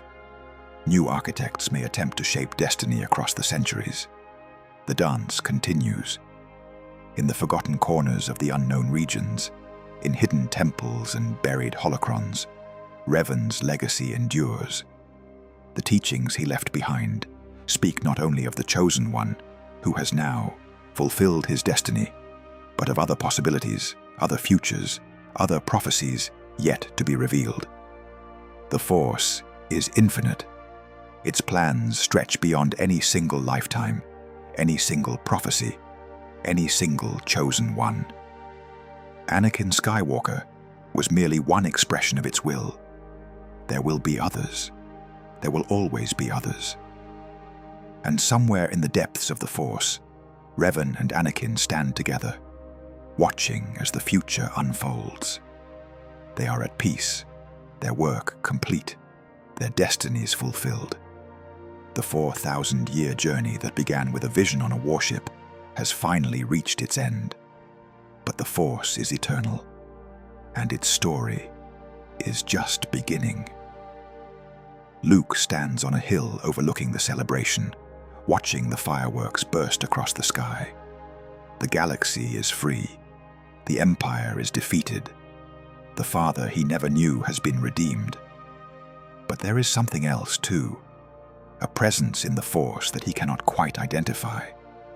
It feels ancient, wise, patient beyond measure. It feels like someone is watching him, not with malice, but with approval. He closes his eyes and reaches out with the Force, trying to touch this presence. For just a moment, he catches a glimpse of a masked figure standing amid the ruins of a forgotten battlefield. The figure nods to him, a gesture of acknowledgement, of respect. And then it is gone. Luke opens his eyes. The fireworks continue to burst. The celebration continues to rage, and the future stretches out before him, unwritten and full of possibility. The prophecy has been fulfilled, the balance has been restored, and the story of the Skywalkers, shaped by the hand of a man who lived 4,000 years before they were born, has finally reached its conclusion. On Endor, the celebration continues through the night. Ewoks dance around bonfires. Rebel soldiers embrace, tears of joy streaming down their faces. The Empire is defeated. The galaxy is free. After decades of darkness, the light has returned. Luke stands apart from the celebration, watching the flames consume his father's armor. The fire crackles and pops, sending sparks spiraling into the night sky. He feels no grief. He feels no anger. He feels only peace. A hand touches his shoulder, and he turns to find Leia standing beside him, his sister. They have not had time to discuss what that means, what it will mean for their relationship going forward. But in this moment, words are unnecessary. "He was a good man," Luke says. "In the end, he came back." Leia nods. She does not entirely understand. She still remembers Vader as the monster who tortured her, who destroyed her home world, who stood by while billions died. But she can feel Luke's certainty through the Force, and she trusts her brother. He chose to save you. He chose to save us all. They stand together, watching the fire burn down to embers. And as the last of the armor crumbles to ash, Luke sees three figures standing at the edge of the clearing. They glow with a soft blue light, translucent and ethereal. Obi-Wan Kenobi, Yoda, and his father. Anakin Skywalker smiles at his son, whole and young and at peace for the first time since before his fall. He raises his hand in greeting, and Luke feels his love across the gulf that separates the living from the dead. But there is a fourth figure standing beside them. A man in ancient armor, his face hidden behind a mask that echoes the design of Vader's own. He stands slightly apart from the others, watching Luke with eyes that hold the weight of 4,000 years of waiting. Luke does not know who this figure is. Not yet, but he will learn. The holocrons his father discovered, the temples he visited, the knowledge he accumulated, all of it will pass to Luke in time. And when Luke finally understands the scope of the plan that shaped his family's destiny, he will feel not resentment, but gratitude. The Force works in mysterious ways. Sometimes those ways span millennia. Revan nods to Luke, a gesture of acknowledgement, of respect. Then he turns and walks into the light, leaving the celebration behind. His work is done. The Chosen One has fulfilled his destiny. The balance has been restored. But the Force is eternal, and there is always more work to be done. In the unknown regions, in hidden temples and buried holocrons, Revan's legacy endures. The teachings he left behind speak not only of the Chosen One, who has now fulfilled his destiny, but of other possibilities, other futures, other prophecies yet to be revealed. The galaxy rebuilds. The new republic rises from the ashes of the Empire. The process is slow and painful, as all births are. Old wounds take time to heal. Old hatreds take longer. On Coruscant, the Imperial Palace is transformed into the new Republic Senate. The throne room where Palpatine sat in judgment is demolished, replaced by a chamber where democratically elected representatives can debate and deliberate. It is not perfect. Democracy never is, but it is better than what came before. On Alderaan, the scattered survivors of the planet's destruction gather to mourn. They build a memorial in space, a monument of light that marks the place where their world once existed. Millions come from across the galaxy to pay their respects. The Empire's greatest atrocity will not be forgotten. On Endor, the Ewoks celebrate their victory with songs and dances that will be remembered for generations. They do not fully understand what happened in the sky above their forest. They only know that the Empire is gone, and the rebels are their friends. Sometimes that is enough. On Tatooine, a moisture farmer looks up at the night sky and wonders what the future holds. His name is not important. He is one of millions who lived under the Empire's shadow and survived to see its fall. He does not know about the prophecy or the Chosen One, or the 4,000-year plan that culminated in the Emperor's death. He only knows that for the first time in his life, he feels hope. Across the galaxy, similar scenes play out. On Corellia, a smuggler raises a glass to absent friends, those who died fighting the Empire, and those who survived to see its end.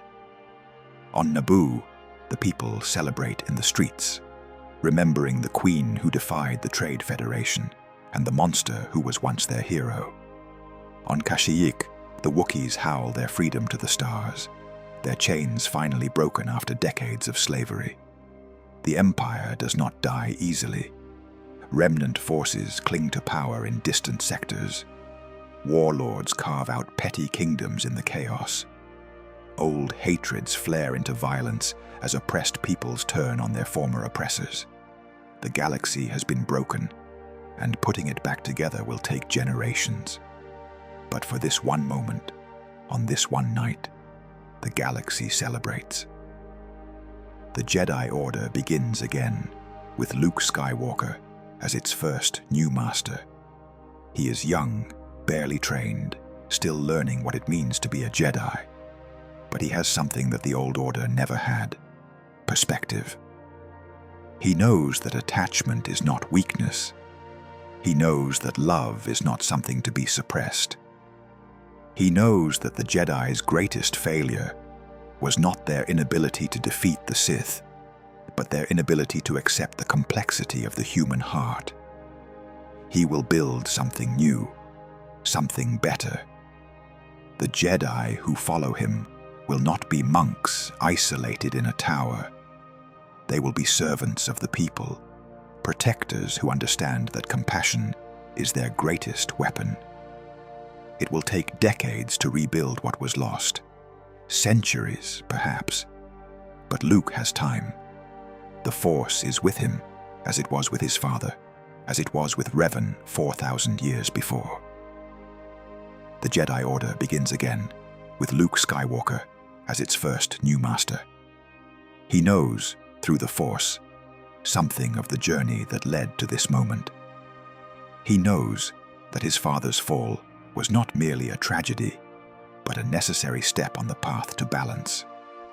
He does not resent the plan that shaped his family's destiny. He accepts it as part of the Force's eternal wisdom. But he also knows that the future is not written. The balance that was achieved through his father's sacrifice is not permanent. Light and dark will continue to struggle for dominance. New threats will emerge. New heroes will rise to meet them. The story of the galaxy is not over. It has merely entered a new chapter. The prophecy has been fulfilled. The Chosen One has brought balance to the Force. But balance is not an end state. It is a process, a constant struggle, a dance that never ends. Luke understands this now. He understands that his role is not to preserve balance, but to protect the space in which balance can exist. He will train new Jedi. He will rebuild the Order. He will face whatever challenges the future brings. And somewhere, in the vast tapestry of the Force, his father will be watching. Anakin Skywalker, redeemed at last, standing alongside the ancient architect who prepared the way for his destiny. In the unknown regions, in hidden temples and buried holocrons, Revan's legacy endures. The teachings he left behind speak not only of the Chosen One, who has now fulfilled his destiny, but of other possibilities, other futures, other prophecies yet to be revealed. The galaxy is vast, the Force is infinite, and there are always more stories to tell. Luke stands on a hill overlooking the celebration, watching the fireworks burst across the sky. His sister Leia stands beside him, her hand resting on her swollen belly. The future of the Skywalker line grows within her, a new generation that will carry on the legacy of heroes and villains, of fall and redemption, of a destiny that stretched across 4,000 years. What happens now? Leia asks.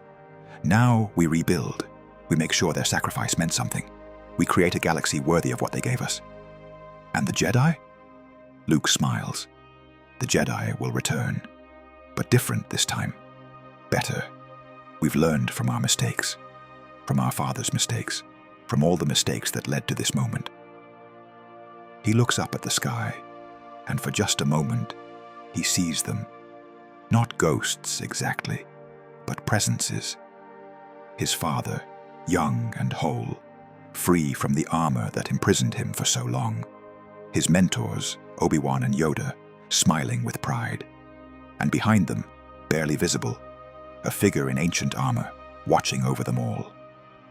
Revan nods to Luke, a gesture of acknowledgement, of respect, of farewell. His work is done.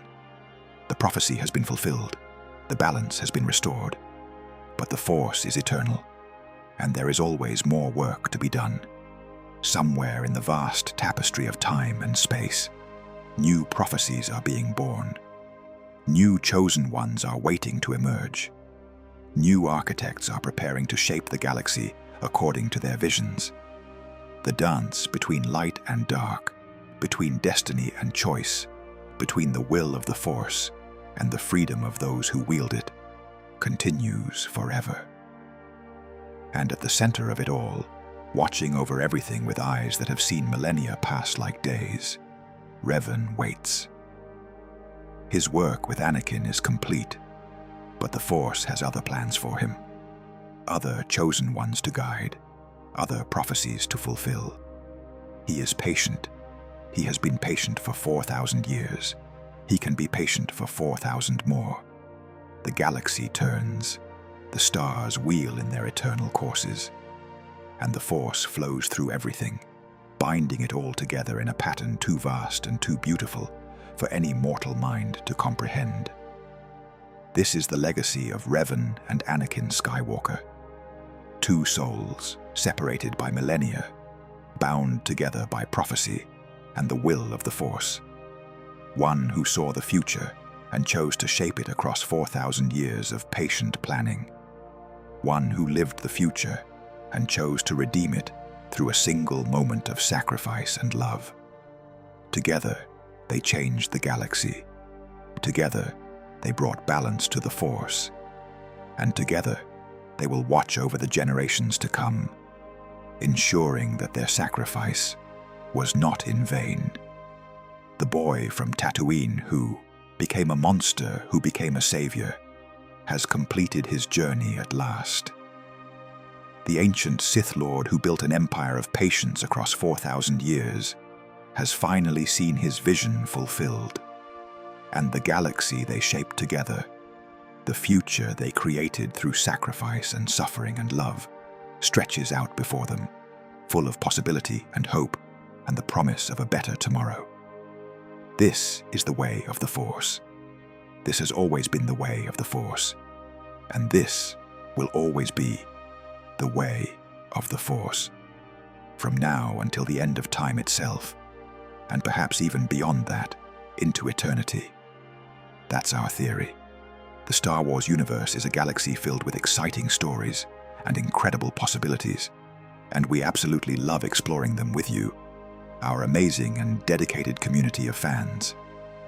If you want to accompany us on this incredible journey to a galaxy far, far away, then please like, share, and subscribe to our channel.